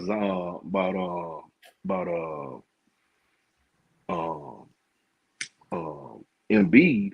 Embiid walking around, man. He look like he look out of breath. Bro, who missed more games than Joel Embiid? We don't say nothing about Joel Embiid. It's because Joel Embiid got that pretzel back. It's all fragile like a pretzel. Yeah, and that Twizzler knee. No, it's good. It's good. His injuries. He's not going to be around. He doesn't have a long future. I mean, extended future. I just look. You know how it is with big man. You got that size, and you added the weight to it and all like that. I mean, shit, man, I'm not 7 foot. I'm over 6 foot, and I got a raggedy back, stuff, and I know how. So he carrying way more body weight than I am. He take up more. Well, Sophie, let us answer the question. You asked the question. I'm gonna answer the question, right? So the reason why Knicks fans do that is because they never satisfied, bro. Facts. You ain't gonna never ever, no matter what. Man, Fritz was putting out trades today. The Knicks absolutely. The Knicks were legit. The Knicks were legit 6-2 in the last 8 games, and this man was trading the bench on Twitter. Bro, it's just what it is. It's just what it is, bro. You know, like they legit told Clyde. They was like, "Yo, Clyde, Knicks fan. This is Knicks fans, 1975." I was like 7 years old. I was like, "Yo, why are they trying to trade everybody?" They was like, "Yo, that boy in the ABA." And this is, and y'all pardon me for saying this in this way, but this is how we used to talk in the 70s. Wiz, you don't know nothing about this because you wasn't around in the 70s. As a whippersnapper. But the thing about in the 70s, there was no Twitter or IG or YouTube where you could post real life stuff.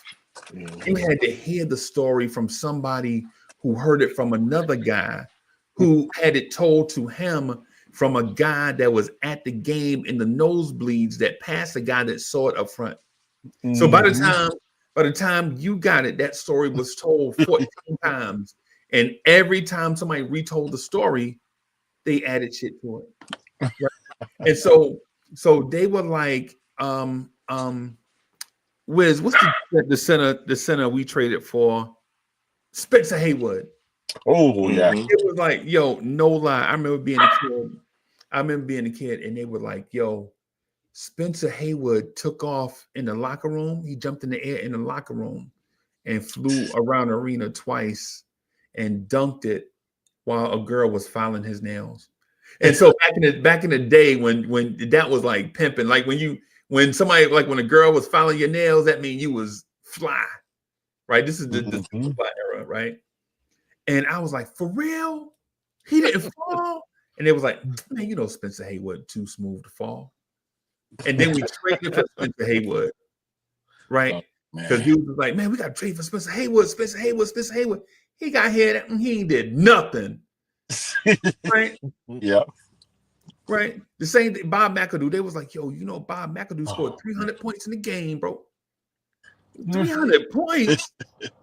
Hell yeah.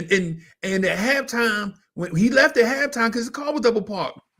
Whereas you remember remember that? That's the type of thing. That's what I'm saying. Like with Knicks fans, the team, I'm telling you, the team is perfect. You don't have to panic. It's early February.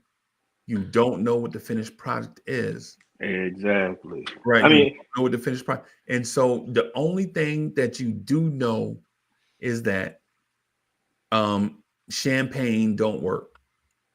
That's the only thing you know for with certainty is that Cameron Payne and Landry Shamet don't work well together.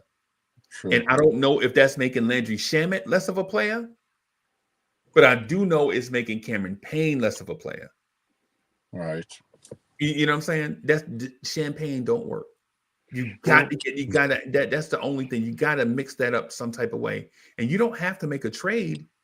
It could be a personnel mix. Yeah, that's true. That's definitely true. Right. I mean, like I said, I don't see many big trades coming. Not right now. I just, like I said, I just wonder what's the whole fascination and I mean, with Zion. I mean, you know, he could. We always do that, bro. Yeah, Yeah. I was just wondering because I'm like, you would rather give up. I know because at first it was people, we paid too much money for OG, but that's one of the few players that can change a game just by playing defense, you know. And you look at it, and then I remember Freezie, you talking about, because I know people were mad. We got Bridges.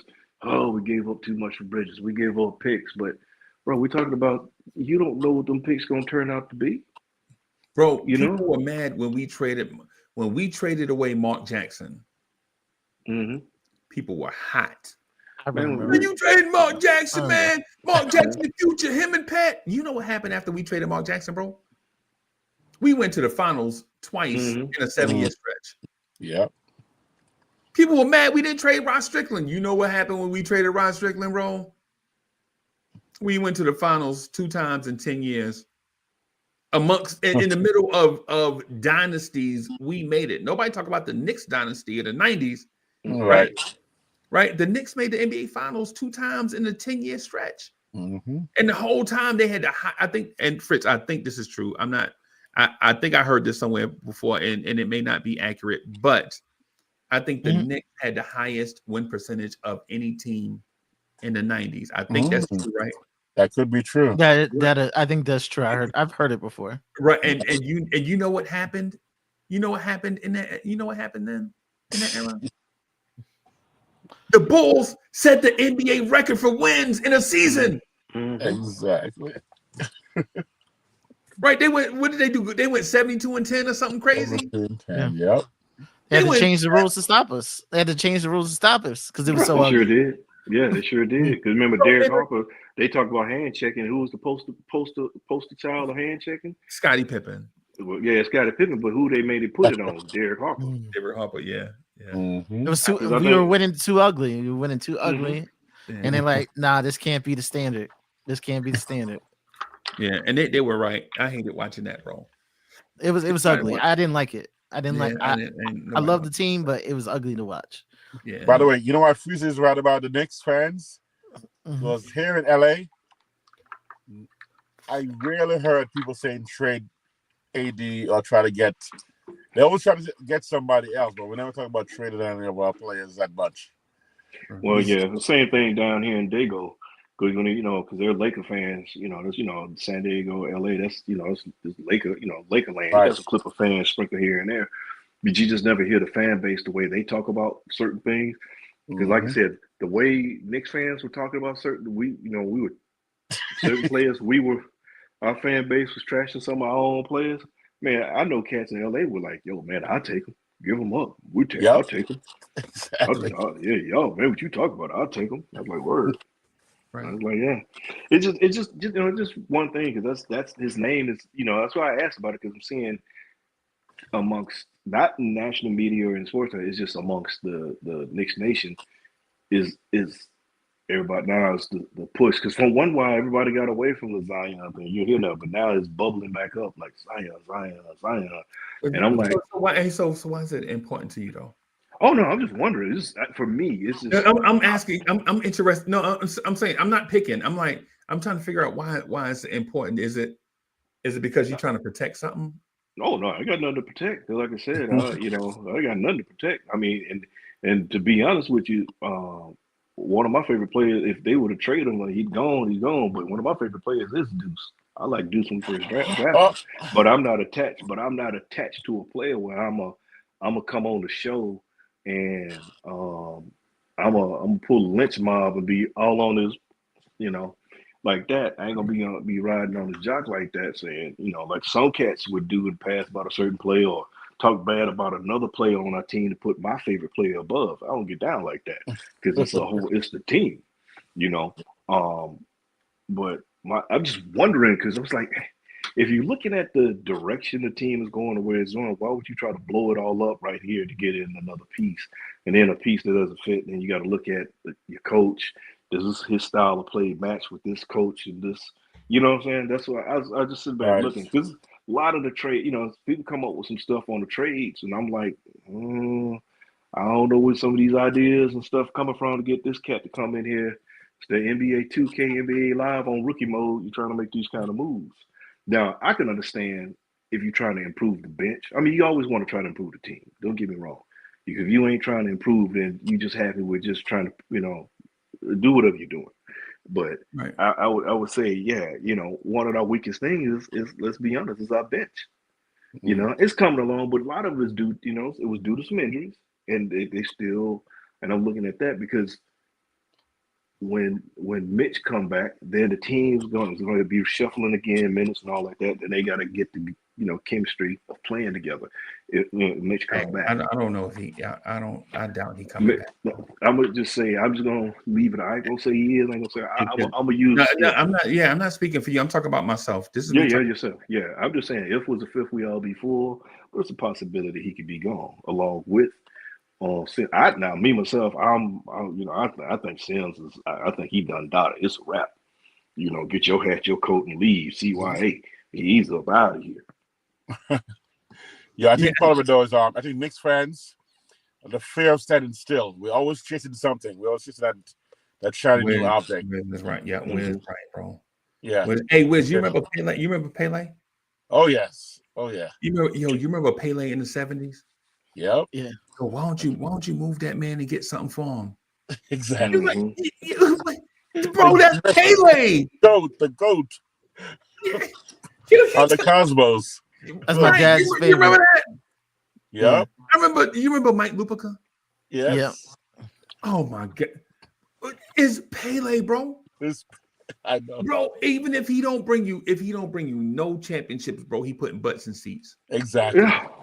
Oh, and you got a lot of organizations. They're not trying. You got some organizations. They're not trying to win anything. They're just trying to put butts in seats, man. Right. You gonna get this good electrifying player, the most electrifying, whatever. He can do this, that, and the third. He back flipping and moonwalking at the same time. So right. You get cats like that. Yeah, that's hard. Yeah, I would say to it, my thing to it, to what Soulfinger is asking. Man, I'm like 2 tears in the bucket, bro. I don't even care because what I learned by being, bro, I've been a Knicks fan for 50 plus years, and that don't mean I know everything, but I know my experience. True that. And my experience tells me that you're not gonna satisfy a Knicks fan, right? right? Because Knicks fans back when I was young, they used to tell me, man, we got to be like the Celtics. This is in the 70s, right? We got more, and then the irony is we got more championships in the 70s than the Celtics had, and they want us to be like them. And I'm asking them, who the hell are the Boston Celtics to try to be like? Right? And then in the 80s, it's like, yo, we need to be like the Lakers, bro. We got to find us a big tall point guard. Bro, we got to trade everybody. Man, we got to trade Michael Ray Richardson for a scorer, bro. You know, we got to trade Michael Ray Richardson for Magic. Bro, every time I saw Michael Ray Richardson play, and I saw them play 3 times. Every time I saw them, Magic Johnson couldn't even bring the ball up the floor. Michael Ray Richardson was taking that man pocket. Well, it's just like and respect to Magic, though. So let me just say this real quick. In the 90s, you know what? In the 90s, you know what Knicks fans were saying? To beat a man, you got to beat the man. We got to find us a Michael Jordan. We got to find no Mike. If Mike Jordan's was easy to find, bro, everybody every have one. team would have one. Because Miami tried with Baby Jordan. We tried with Gerald Wilkins. Well, I'm just saying. I'm just wondering because there's a lot of. I mean, and you're right. It's just for me. I'm just trying to get understand it or whatever. I mean, those are fans, though. Like, yeah. That's what I'm saying. You got fans, but no expert is no. You don't hear experts talking about that. Oh God! Oh no! Yeah, you don't hear experts, but there's a lot of fans, and I'm just like, what is the fascination with some? I mean, some of the things, because. I mean, because we all fans. Yeah, I don't get paid. I don't get paid for this. I look at the game. I say, but to your point though about Zion, what would happen offensively is a Knicks with a Zion Williamson on offense, bro, and Cat and Bridges and Josh Hart and Brunson is supercharged, bro. For 20 games. Supercharged. For 20 games. Hey man, they say the same thing about OG. OG been mostly healthy. No, look, I'm gonna tell you now. I have been on defense though. Just let me finish. But on defense though, you're talking about totally garbage. Now the only defender you got on the floor is Mikal Bridges. Right. Oh yeah, man. That defense. Cat ain't defending. Hart ain't defending. Brunson ain't defending. Man, that defense be slicker than an owl snap. Right. 8 seconds or less. 8 seconds or less. Yeah. So when you look at the basketball part of it, when you break it down to what will happen on the floor, the Knicks offense would be unstoppable with a 4th legitimately slick ball handler on the floor in Zion. A dude that can dribble and pass and finish at the rim at about 75%. You're talking about dude finishing at the rim like 75%. At the rim. I mean, Now, does he shoot? No. Right now, you put him and Josh Hart on the floor for 3. You like, oh, why didn't Dante come along with this trade? So for Knicks, I get the fascination with certain players. But nah, man, you just put this thing together. Yeah, that one right there. Let it marinate. Wes, you remember back in the summer? Y'all was here, man. Back in the summer when I was like, yo, with Mikal Bridges, the Knicks gonna run a 5-out offense. Remember I was saying that back during the summer? Yeah. When it was Randall. Remember we were talking about Randall at the 5? Y'all remember them conversations? All right, this group here, we were ahead of the basketball conversation, bro. Like when it comes to basketball, so we talking about basketball on the floor. We ain't talking about trading cards or 2K or nothing, right?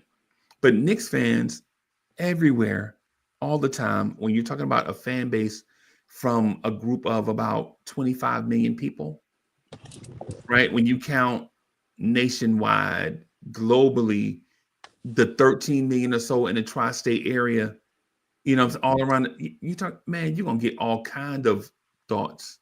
Oh yeah, you know what I'm saying. And some people are gonna be loud about it, like they be like, Fritz, that trade is crazy, and they don't even understand where Fritz coming. They ain't read none of the context Fritz put in there. They see the graphic, and none of the words around what he put out there. Right.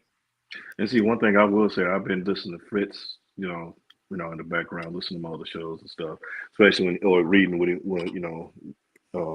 put out there. And it's not like, and I will say this, it's not like Fritz out here shooting from the hip or whatever, and that's what I appreciate. And just, it's thought out moves or whatever, thought out moves you can make. This is that for me. I'm just trying to understand some stuff. When you're looking at this, like Trey Murphy III, yeah, man, that young fella there he's special. He's special. Here's how Knicks fans are. Tonight's game, I guarantee the part of New York Knicks fans right now going, man, that Houston team, amen. Oh, dang, amen. We're looking at those players tonight and going, if we had, and so we're drooling over other teams' players sometimes, because they do look good. You gotta admit, the Houston squad look real nice tonight. You know who Amen Thompson? Amen Thompson looks like the Latrell Sprewell in a bigger body. You know what? That's a good comparison. He looks like a Nigerian Latrell Sprewell. Exactly. Yeah. They're Jalen also. Oh, that Jalen boy. Oh, Jalen Duren. No, that the point guard. Oh, okay. Oh, you're talking about Jalen Green. I'm thinking when you say Jalen Green, Jalen Green. But Green that's a slip. He's a blur. He's a blur. And Houston's number 2, right? They number 2 in the West, right? Right now. Well, they were. They were until we probably gave them extra. They took them 2 L's. And then number 1 is OKC, correct? Yep. Do you realize that both those teams got a player? I'm not gonna say or similar, but athletically with speed, they both have a player like that. You got OKC SGA. got SGA, and then they got Green. Both of those cats, and then now they got the 3. Yeah, they got the 3 fastest guards in the West between Green. Maybe Fox can compete. Fox can compete with them. There's a Fox. He's the 3rd. 3 of the 4. They're 3. Man, they got the mad speed. Hey, so Finger, let me tell you about the standings thing. Like when you mentioned it. All right. So the standing is OKC is 1, Memphis is 2, Houston is 3, Denver is 4. What? So what does teams 2, 3, and 4 all have in common? They lost to the Knicks this week. You know what? That's the most important fact. Yes. That's better than what of all. Right. They sure did. But let's look at it realistically. Who's going to make it out of the West more likely? Oh, well, we already know KC is a wrap. Yeah. Once Chet comes back, it's over. And if Lakers can put together a center and some power forwards. I'm sorry. Once who come back? Chet.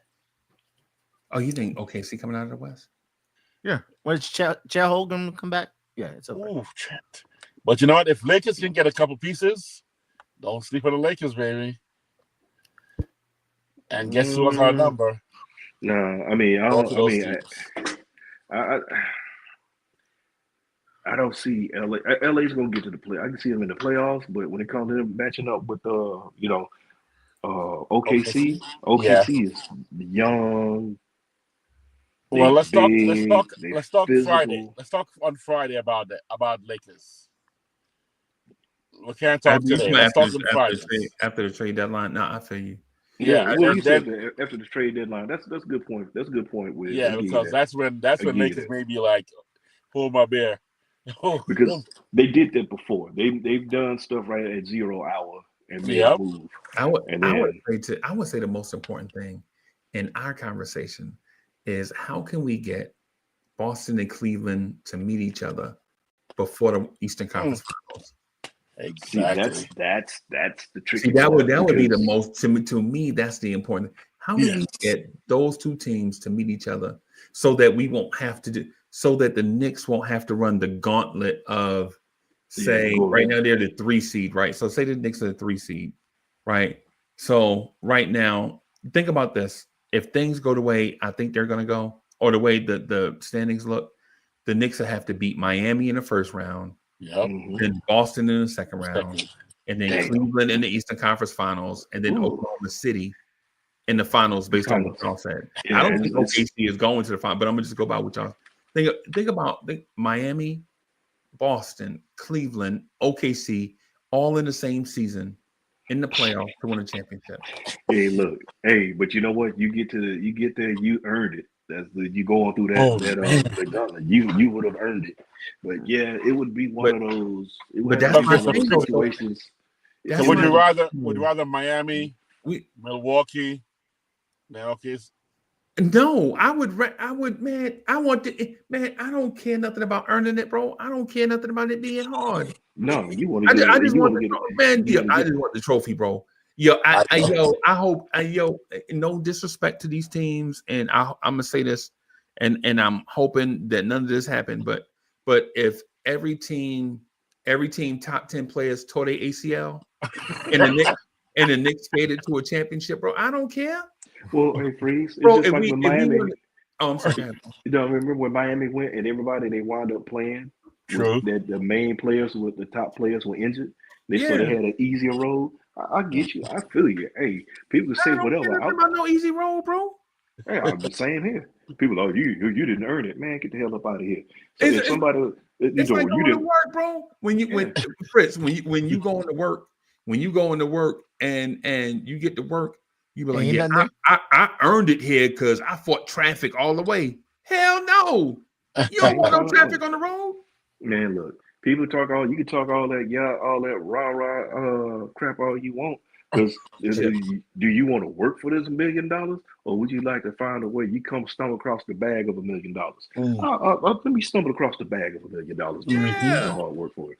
I'm gonna tell you the truth, man. I'm too tired. Look, nobody say, man, I'm too tired. I got arthritis in my blood. I ain't got time for all that. Right? You think the champagne gonna be less cold? Yeah. If Jason Tatum don't play in Game 7 and we win. No, man, that champagne gonna be busting. Regardless. Right. Facts. Man, I'm with you on that, bro. I'm with you. Like I said, Freeze. I'm riding with you with the Cadillac, man. All thing you gotta do is pull over. I'll put the gas in. I'm riding with you. That's what I'm saying, bro. Like I don't care, bro. I don't care if we play OKC or daggone whoever. In Liberty. Long as we win. I'll play the Liberty. Long as we win. Bro, Look, man. Look, Freeze. I could care less. I would. Did when we lost to San Antonio, did anybody say anything about they beat the Knicks? They didn't talk about they beat an injured Knicks team.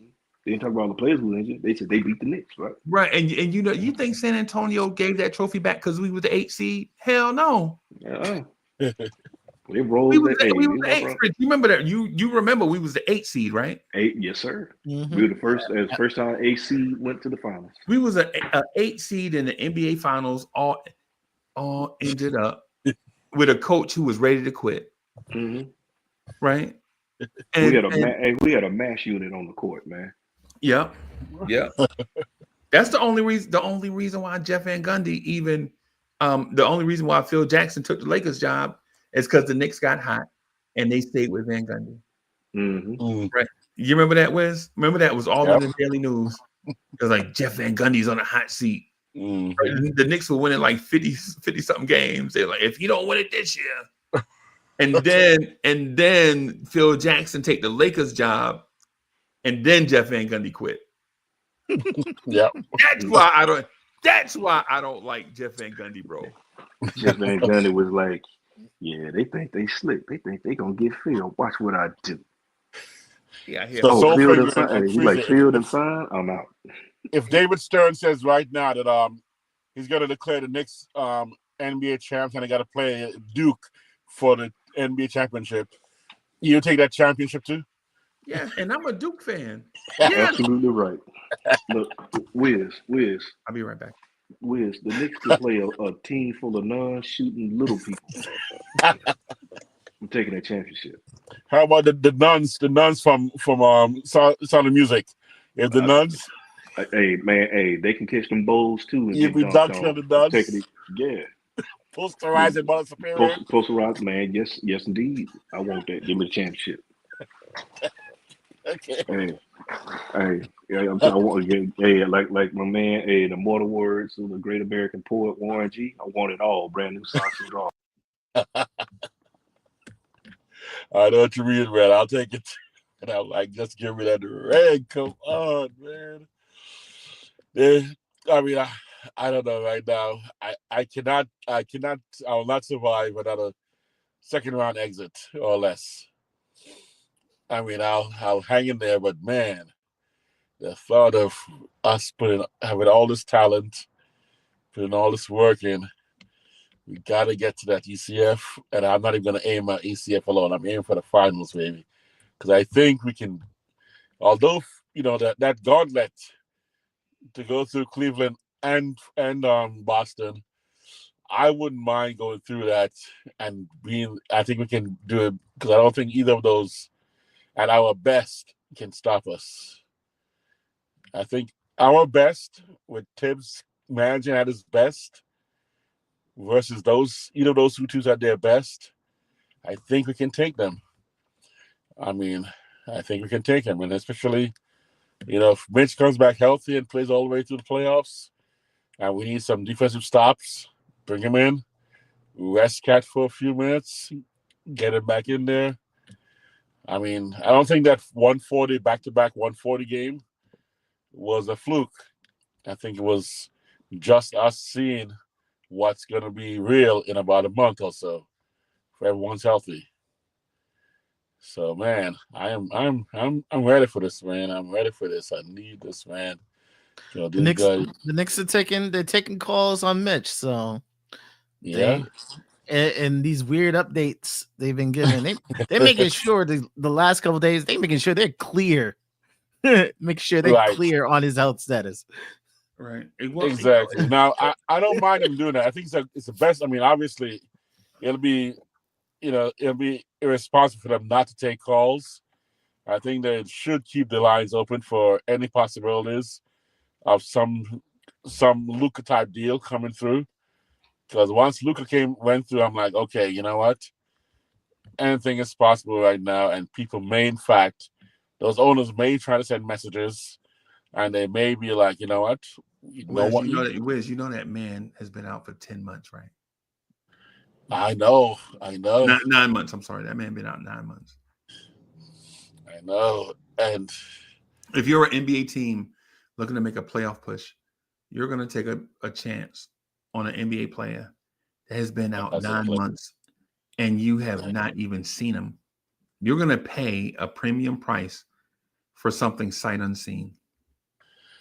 Well, not necessarily a premium. I mean, you got to have somebody. Like, I'm looking at, even tonight, I look at Houston's bench, or look at OKC's bench. I'm seeing players there that are 11, 12 on the bench, and I'm like, wait a second.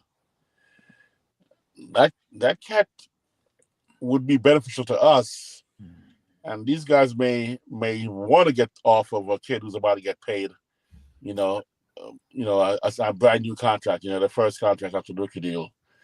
So I'm trying to look at finding that gem that's sitting there at 10, 11, 12 spots in the bench somewhere that we just know they can't. That gem is not Mitchell Robinson. And that's the thing, though. So the same perspective you have from, are they taking a chance on a 9-month layoff guy? Right. Are we taking a chance on a 9-month layoff guy? So we look at it from the same point of view as if we were somebody else. If we were the Lakers. But the difference is we got to see that man every day. They didn't. Oh, okay. Good you know what I'm saying? Yeah. So, yeah, and I know the calculator guys have to validate being a calculator guy with something, right? But it won't be Mitch, bro.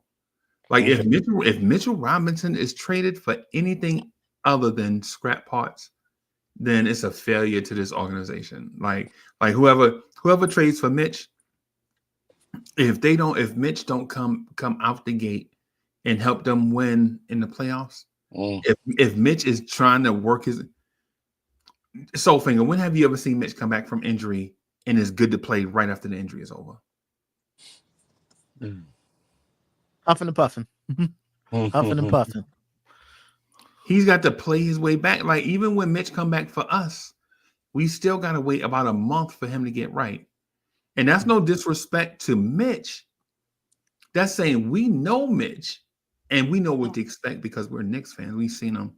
So when he say he comes back, I think Nick Yak said the 20th. Say Mitch come back on the 20th. Right? We can't expect him to be the same old Mitch. We should expect Mitch to be same old Mitch about March 20th. Right? Mm-hmm. But we know, love, and respect Mitch, right? We know what he can do. We gotta wait on Mitch. You know, team gonna trade for him at the trade deadline, unless they're tanking. How about tanking teams? If you're tanking and you're just gonna let Mitch rest for the rest of the season, and then next year have an expiring contract, they ain't gonna give you full value. You ain't gonna give why full value. Why would they give up draft picks if they tanking? No, not draft picks. They just want to give up a player they got. And they're tanking and they take Mitch and go, hey, get this guy for our team because he's too good. And we don't really need him right now. He's also, 28, 30 years old.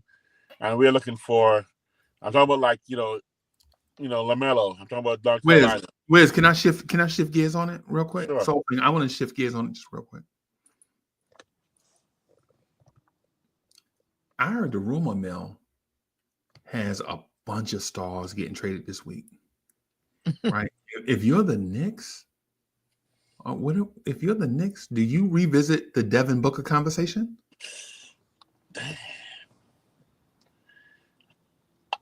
I know the calculator guys is gonna blow their mind, bro. They didn't. You can't like it's the worst time. No, it's such no, it's not. No, but like you have Mikal. That's the problem. Mm-hmm. Unless you're giving up Josh Hart. You just saw Luka get traded, bro. Mm-hmm. Luka get traded for Anthony Davis, bro. Okay. So you giving up Mikal? You giving up Mikal in the deal? Fritz, listen to what you're asking me. Listen to what you're asking. No, I'm asking, are you giving up Mikal in the deal? No, I'm not answering that. Think about what you asked. So some questions have the answers built in. Are you asking me, am I going to hold on to Mikal Bridges for Devin Booker? I'm asking you. Ask away, bro. I'm not answering that. It's going to take. What y'all think? Would you hold on to Mikal Bridges if you could get Devin Booker?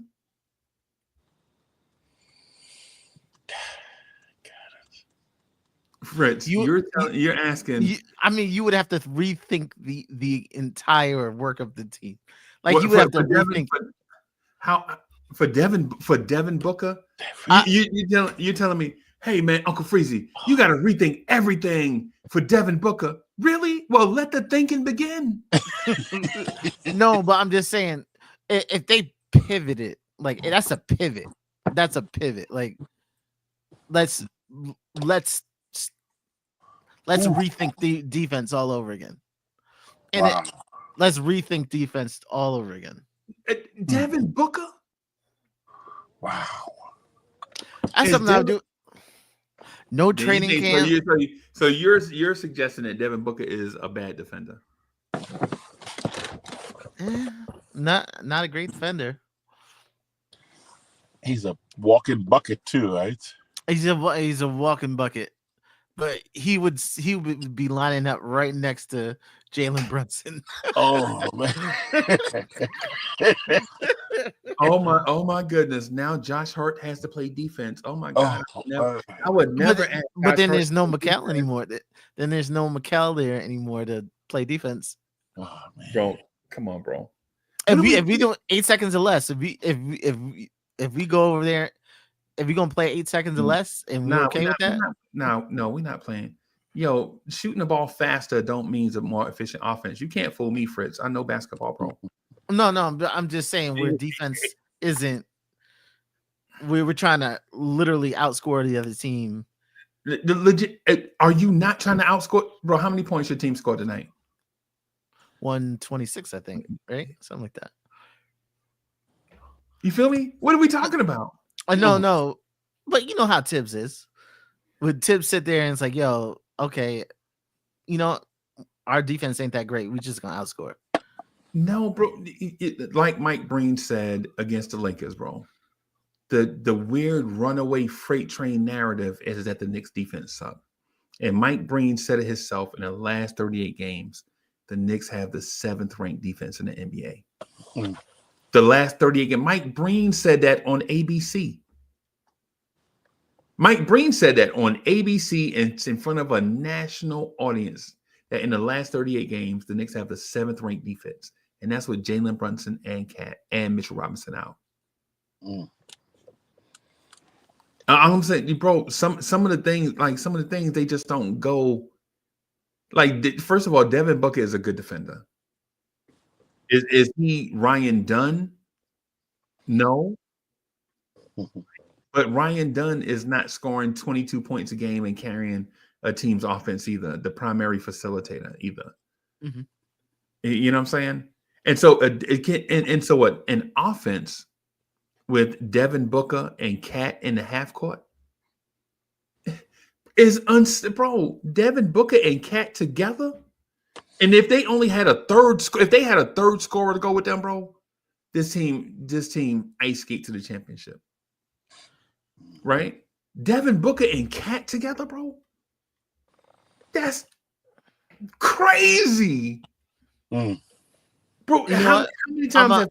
I'm gonna show you tomorrow. You know how I'm gonna put it together and let you watch it. But it would take Mikal and Josh. I couldn't see it. Oh my God, Mikal Bridges and Josh for Devin Booker, and then some. Not necessarily. I'm shocked. Freezie. I'm not downing your take. I'm just shocked because Freezie, I've heard your takes. I'm like, I would have thought you would be horrified. Devin Booker is a good defender, a primary scorer, and a facilitator. Bro, so from I'm just gonna put the calculators down, everybody, and just talk about on the court basketball stuff. Teams legit run a 3-man front against Jalen Brunson to stop his penetration. When he dribbles to one side of the floor, they trap him, right? To make him turn it over because he's small or short, right? And the whole time I've been saying the Knicks need a big guard on the floor with Jalen Brunson to keep defenses honest, right? And you take out Mikal Bridges and put in Devin Booker. That means Jalen Brunson doesn't see junk defenses anymore, and your floor is balanced. And so now Jalen Brunson gets to operate in a world where he's not trapped on the wings anymore. Jalen Brunson legit gets to see one-on-one defense. And you know what the other thing is too? You can't take your big guard and put him on Jalen Brunson. You know why? Because if you do that, that means you put a small guard on Devin Booker. Unless you have 2 big guards, though. Right? What if you have 2 big guards? Right? That's what you're saying. That's what you're saying, Wes. Yes. Sir. What if you have 2 big guards? What do you mean? That means one could guard, Devin, and one could stay on Brunson. What team has that? I mean, doesn't Houston have that?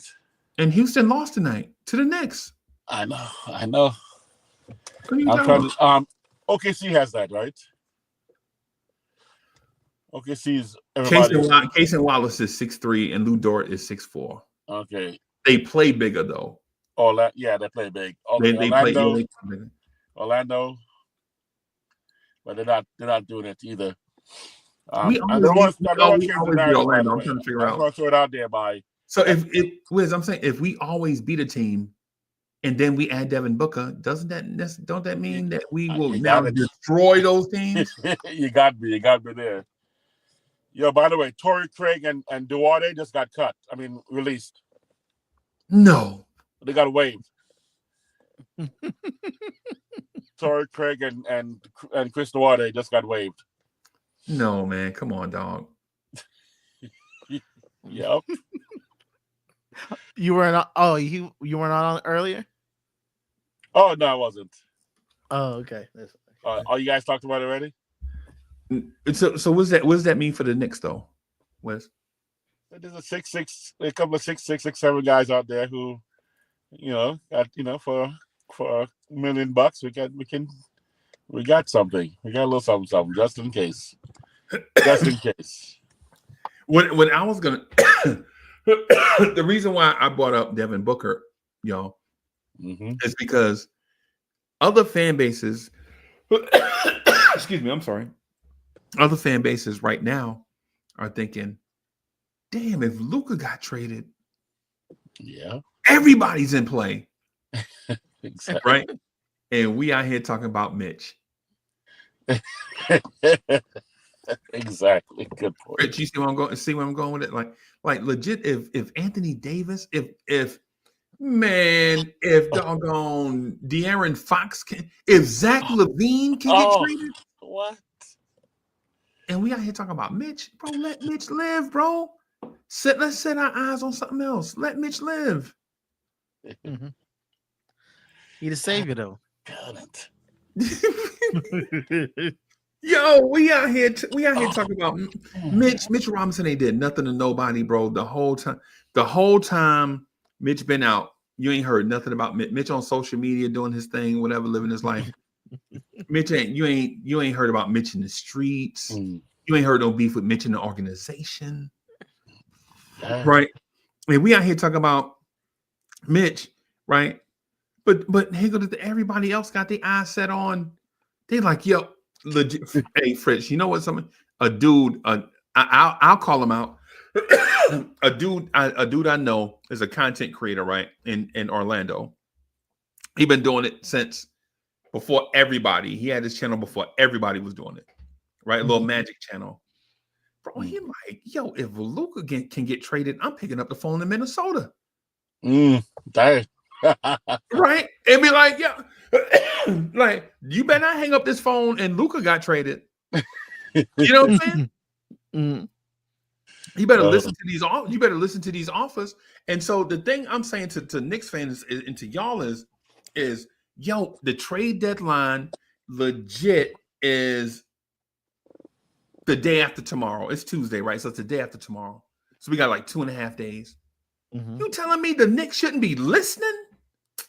If Leon, man, bro, if San Antonio called them talking about Wemby and Leon, like, nah, man, we straight, bro.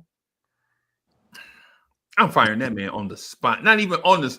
I'm firing that man close to the spot. He ain't got to be on the spot, bro. He can just be near the spot, and I'm gonna fire him, bro.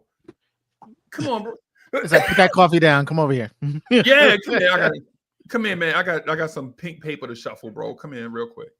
But like, think about it. If the Lakers are like, man, we gotta do something with Bron, bro. And they call Fritz, and Fritz is like, nah, we straight, man. You want me to trade? You trying to get me to trade you Mikal Bridges for LeBron? Are you crazy? Bruh. You already heard what I said earlier tonight. Fritz, all I'm saying, bro, is you know what I said. Yo, the more calculator dudes that I talk to, the more and more the calculator thing is losing steam, bro. Because every time you talk to the calculator dude, they kicking the can. Nah, man, not this time, next time, not this time, next time, not this time, next time, not this time, next time, not this time, next time. If they call about LeBron, Fritz, you ain't even gonna answer. Oh no, they're gonna take it. Like I said, Leon has a mandate to win a championship. He ain't gonna make no friends. He ain't gonna make no friends. If something gets him closer to a championship, he'll do it. What about Fritz? What about Fritz? I told you if they said LeBron for OG, I'm taking it. Wow. I'm taking it. But it gotta be OG and something, bro. Yeah, OG and something.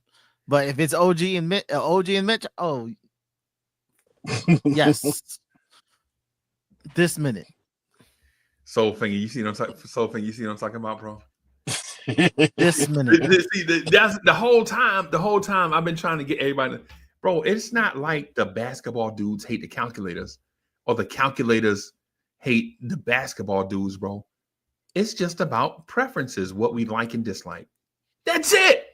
Right? Right. That's it. Because you could justify any stance you want. That's true. Right. That's true. And under no circumstances am I ever trading for LeBron. Period. I don't care. I'm going to trade for LeBron from 2 years ago, bro. Never. Yeah, you put a gun to my head. I ain't taking him. But Fritz would do it. A pew pew mean, hey, don't demonetize. I said pew pew, not the G word. No, I'm just saying what the mandate is. The mandate is he's supposed to bring one championship, and it may be short-sighted, but if he can guarantee it, he'll do it. You know what? Even if you say, "Hey, you're trading 7 years for 2 years," I think the mandate, if he can guarantee, if he can put a trade in place that guarantees, will we be first in line for a championship? You do it, bro. I'm saying to you, bro. The Knicks, as Knicks fans, bro. If everybody else is open to making a blockbuster, why not us? Why not? Why not? Right? Why not us? Just because Bridges been here for. Because they're not like us, Freeze. That's why. They're not like us. Yo, East Blue Drew. Hey, the rumor I'm hearing, heard from the Valley Boys, is that they saying no, but actually yes. About KD being available. Mm-hmm. They gotta say no, but it's actually yes. I hear that too. They said if Jimmy ain't there by Thursday, something might go down on Thursday. Something, yeah. Yep. Yeah. And then all hinge on Bradley Beal and his family. Wow. Bradley Beal don't want to move his family again. Yeah. Wow. So Freezie, you say no on LeBron under no circumstance, right? Nah. And it ain't any basketball reasons, bro. It's just a preference. I just don't I understand. KD? Who am I trading for KD? That's the same thing, man. Let's do OG. Yeah, and I notice, I notice how y'all have y'all bias, right? I notice y'all bias, like y'all never say trade for a point guard. Like y'all never say, would you trade for SGA? Ooh. I wonder why y'all say that. Why y'all don't say that? Chris, why you don't never say, would you trade for a point guard? Yeah, why y'all never say, how about we trade for Cream Bigums or Motorboat Jones? Yeah, coming off the bench. Yeah, I'll trade for Jalen Green right now. Oh, so you want Motorboat Jones? You want Motorboat Jones with? Hey, and Sophie, you notice nobody says, bro, would you trade for LaMelo? Nobody ever say that, right? I was there. I was on that this summer. you don't, Freezie. I don't remember, but if you say so, yeah. No, like I was, and everybody's like, yo, why LaMelo? He ain't that special. I said the kid's special. Wow. Kid's special. He is special. Yeah. And the reason why, Cade Cunningham, bro. Cade Cunningham. Oh my God, bro. Yeah, Cade Cunningham. Yeah, but LaMelo is, to me, LaMelo could be another trade because he may just look real good, put up numbers, and just can't win. But nobody want Ice Tray? Nobody want to trade for Ice Tray? I couldn't help it. I was trying to hold that in. That's what I'm saying. My son hit me up. He was like, "Yo, y'all not gonna trade for Embiid?" Oh, like, we got Cat.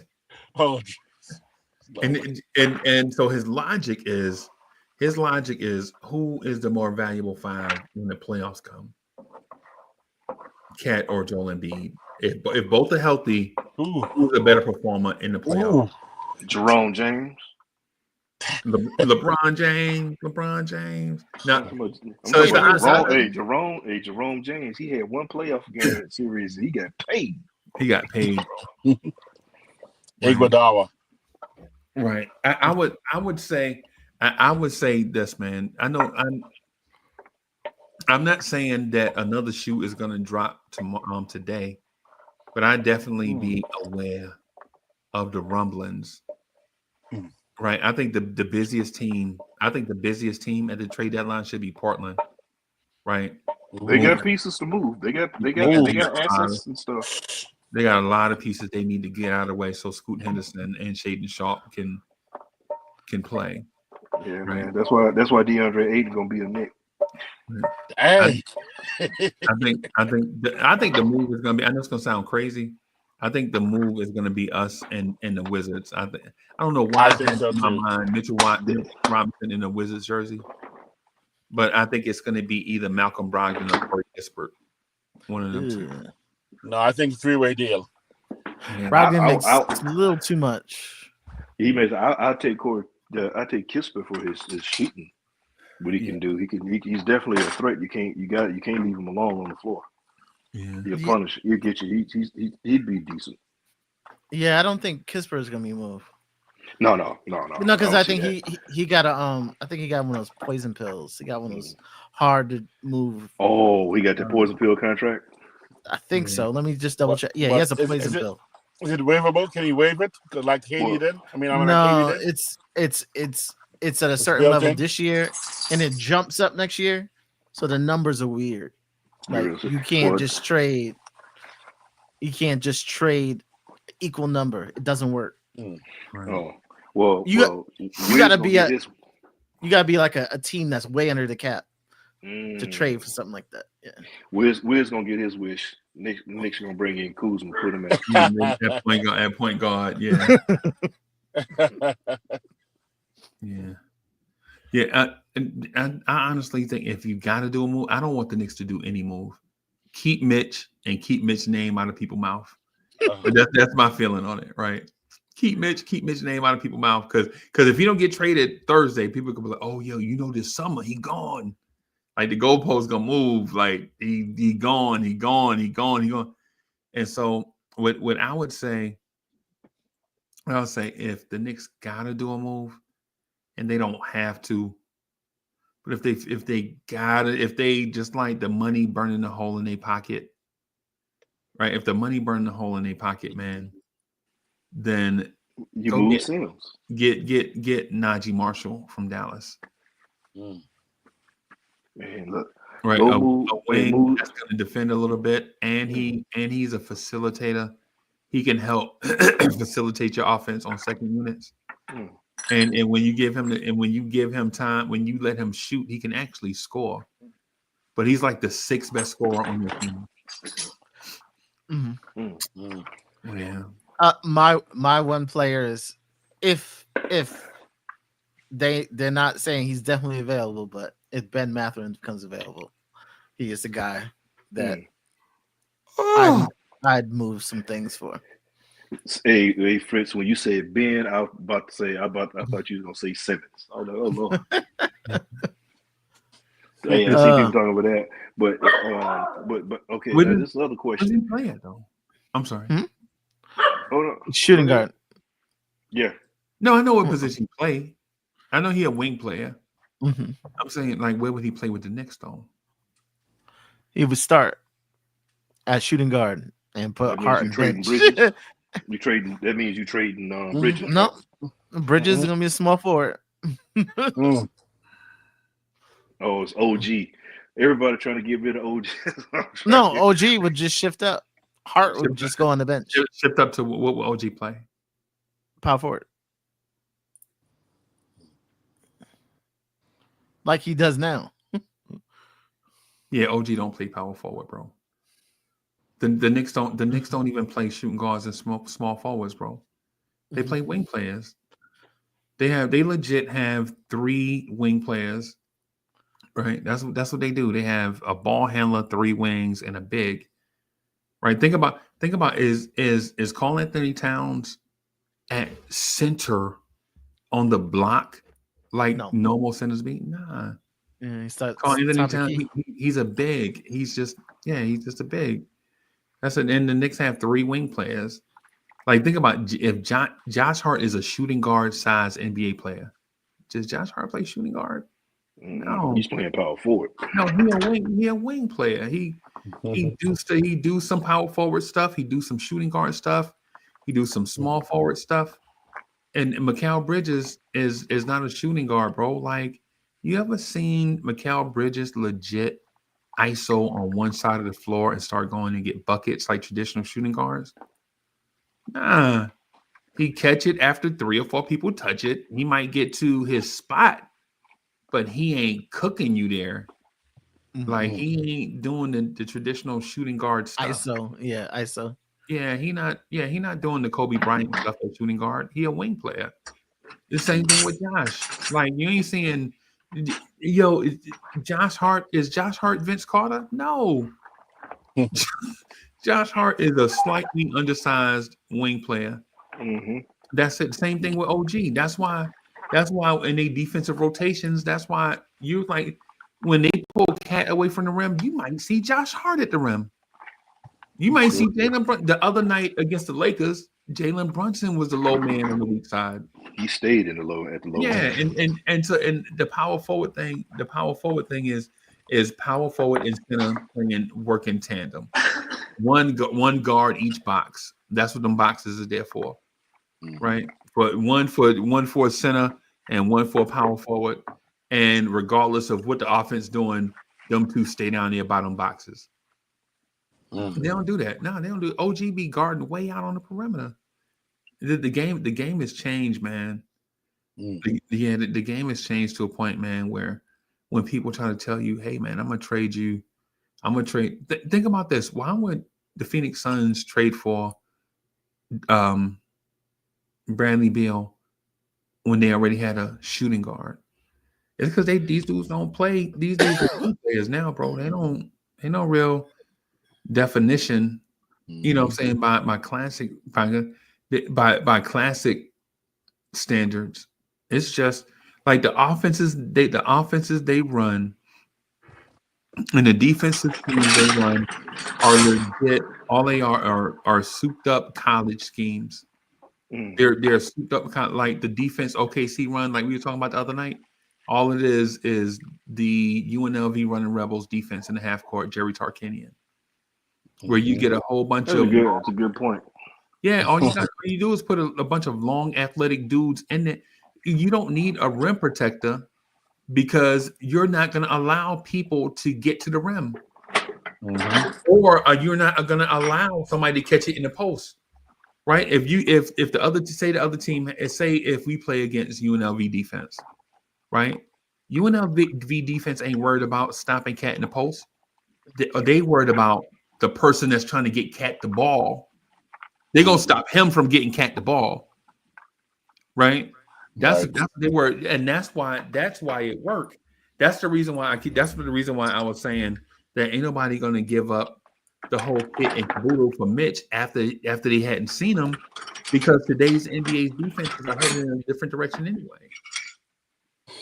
But that's but also they don't mind if you have to get lucky and get a basket.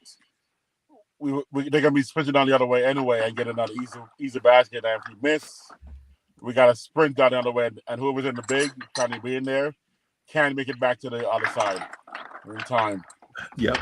So with Portland, by the way, who would you say is available? Anthony Simons, yeah. Anthony Simons probably would be the piece.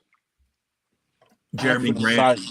Oh yeah, Grant's name been coming up for the last 3 to 4 seasons. Yeah, all the time. DeAndre Ayton. Yeah, no, DeAndre for sure. Yeah. How about Robert Williams? No, would y'all trade for DeAndre Ayton in the summer? No, I wouldn't. In the summer, money's too much. The thing is, salary. Salary. You get a good point on that, Wiz. But then too, with him, he's thinking, I'm going to be a starter. Nah, partner, you right behind Cat. So it is what it is. Yeah. On that, you know. But Robert Williams available? I think he hadn't come back yet on the court. I don't think he recovered from his injury yet. Yeah, I think he did so far. He's playing. He's playing? Okay. I don't think he's a lot of minutes though. I haven't been really, I haven't. Yeah, they're offering some good, like there's been some good offers for him. He's definitely getting moved though. He's definitely getting moved. The team's going to inquire about him because before the injury, you know, and you're looking at what he did in Boston. Yeah. He'd be a good piece to have on your team, especially defensively. He does now. He fits Tibbs. Yeah, definitely. Style of play. Is Jabari available? Jabari Or rookie contract? Walker with Portland. Because I like him and Chris Mourning, man. Those young cats, $2 million salaries, man. I wouldn't mind that.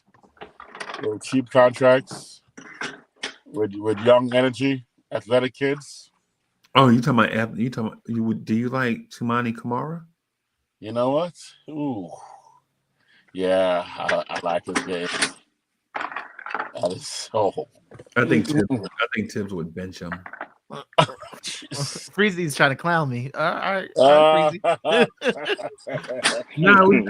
No. Talking about you don't think Tibbs would bench a young player? Yeah, he would. Damn, he'll bench a young player, but I think he's a really good. Maybe he doesn't work for Tibbs, but I think he's a really good.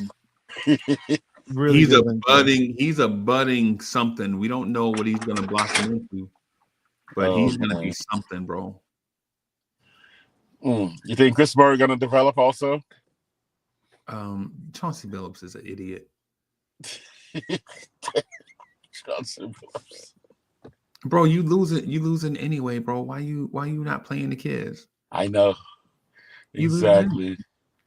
But that was Tibbs with your boy Burks 2 years ago, man. 2 years ago. Wasn't that when he best point guard on the team? Yeah. Once Kemba went down, he said, and Derrick Rose went down. Remember Derrick Rose went down first? Exactly. And the Knicks were like, oh, it's only a minor procedure. And we never saw Derrick Rose in the Knicks uniform again, bro. Derrick Rose never played after that again. Exactly. Same thing they did with Randall. They was like, oh, Randall's going to try to rehab through it. We never saw Randall play another minute for the Knicks. Wow. Yeah, that's what I'm saying. That's when they were saying Mitch was ready for the regular. Mitch would be ready for the start of the season. Oh, man. That's crazy when you think about it right now. It's February. Yeah, he's been out for a minute. Yeah. No, correction. He's been out for an hour or two. Okay, but here's my question, though. Minnesota pulled that plug, right, with Randall. Was it just money? I think Randall's headed to Brooklyn. I think that's a done deal. I know, that's what I'm thinking. I think Randall to Brooklyn is so done. It's crazy. And then he's going to get his revenge tour. Oh, man. Randall in Brooklyn. Damn. The reason why that work is, Julius Randle has the mental something that will help you build a team into a contender. Now, will he win you a championship? Probably not. Right. Okay. But does Randle have like that thing that he can help lift the team out of the lottery into the playoffs? Yeah. To be honest, we wouldn't be in the position we're in now if it wasn't for Randle. Right. Many may not want to admit it, but hey, right. True. I mean, plus they got Dante also. They got Dante who they were really after as well. Right. Well, I guess that's Redhead Kingpin is not leaving. Minnesota's not gonna let Redhead Kingpin up out of there. Mm-hmm. Now that they moved him, I mean, that just makes me think about. You remember when everybody was on the Westbrook? Oh, we need to get Russell Westbrook. Get Russell Westbrook, and I was like, you out your rabbit ass mind? You think you're gonna get a Russell Westbrook with Randle? You complain about Randle and his turnovers, man. Y'all gonna jump off the Empire? Yeah. I think the move is I think the teams that are in love with Cooper Flag are gonna try to move anybody that's good so they can. It's a race to the bottom. Exactly. Yeah. Right. So I think teams are gonna try to move Jordan Poole. They're gonna try to move your guy Kyle Kuzma. Yeah, that's who Wiz is out. Hey, Wiz is already on Knicks Twitter page or whatever on their internal. Hey, Kuzma, I'm gonna Give say it you off two the bench. Off the bench, Kuzma is a nice piece off the bench. I don't Kuzma want for to. coming out. But Kuzma 6-man of the year for the he a Knicks. starter though, bro. Mm-hmm. He a starter. He'll start him, man. He He a thinks low he's a level. starter, not in the Knicks. He a low level starter. Mm-hmm. But on the Knicks, he's gonna be off the bench. Mm. Actually, he could start with Hard back on the bench, I guess. Put Hard back in the bench and Kuzma. But no, but I wouldn't mind Anthony Simons though. I like him and Trey Man. Either one I could live with. I can live with that too. Yeah. Damn, Cam Whitmore, man, he just messed us up today. Yeah, I like him. I like Trey Man. I've been on the Trey Man. Shout out to DSJ because I know he was in there. I don't know if he's still in, but DSJ was one of the main persons talking about Trey Man. And wait a minute. So are you telling me straight to my face that DSJ was the Trey Man guy? Yeah, he was loud Man too. You were loud too, but I'm just saying, Trey. Me and DSJ used to talk about it. Yeah, and I was I wanted to leave out of that draft with Trays. Yeah, I wanted Trays out of that draft. Trey, you want Trey Man and Trey Murphy. Yeah, I was with you on that. Yep. I was like, hey, get Trey Man. We got a young point guard. Yep. You know, and then that's the trade. That's the draft. That was what draft was that? Is that the draft we traded? We walked away with nothing. No, that's your ham sandwich draft. That's right. I'm still mad as hell at that draft, bro. We had 4 picks. Right. We had 4 picks, right? No, originally we had 3 picks. We had 3 of the top 32 picks. Exactly. But instead of when we couldn't trade up for Chris Duarte, we decided to trade back in the draft. Exactly. And we traded one of those picks to Charlotte for nothing. We ain't getting. We traded that first round pick for what turned into like 4 second-round picks. How you trade a top 20 pick to get? That was. And then the other pick we traded back and got a second-round pick and took Quentin Grimes. That just makes this whole thing just makes my heart hurt, bro. Yo, Leon Rose and them should never be around a draft, bro. Well, it's better. I like that draft better than the other one we had. We drafted nobody. We drafted nobody twice, back to back seasons, back to back. But then that's a bad draft. No, we did it back to back. And somebody said, no, we drafted Trevor Kills. Again, I said we drafted back to back. We drafted back nothing. Nothing. So, I mean, I was all upset about it. I'm not gonna lie, because I was sitting there looking at it. We had players right there, and it was like, come on, man, get us. So I just, like I said, I just take my dose of medication. I told you I'm on. You didn't know I was on medication on Wiz. I didn't know that, man. Yeah, but I take this medication. It's called Shut the Hell Up. I take that shut the hell up, bro. I mean, I'm fine, dog. And Sophie, you know what it's like? It's like that feeling of like somebody was like, "Yo, Uncle Freezie, who would you prefer, Uma Thurman or Tiffany Haddish?" Is that her name? Yeah. Uh-huh. And I'm like, what the hell kind of question is that? Have y'all ever seen Uma Thurman? Bro, Uma Thurman? Have you ever seen Uma Thurman, bro? It'd be like, who would you prefer, Selma Hayek or Tiffany Haddish? Yeah. Have you ever seen Selma Hayek? Yeah. Oh man, bro, man, what the hell? Yeah, what are we talking about? Yo, fellas, let me go, man, because I was trying to do the Knicks morning drive in the morning at like 7:45. I was really thinking about, man. Yes, I know. Yeah, go ahead, my man. But the thing about it though is the beat don't stop. It'll be like the Knicks at Night podcast, say it finish in a few minutes, and then it'll be the Knicks morning drive, and then the game at 7:30, and then the Knicks at Night podcast, and then the Knicks morning drive. Mm-hmm. Yeah. So Yeah. So, but anyway, I just want to thank everybody for coming through and rocking with us, man. I'm gonna probably put a rock in IKBM Dre's shoe.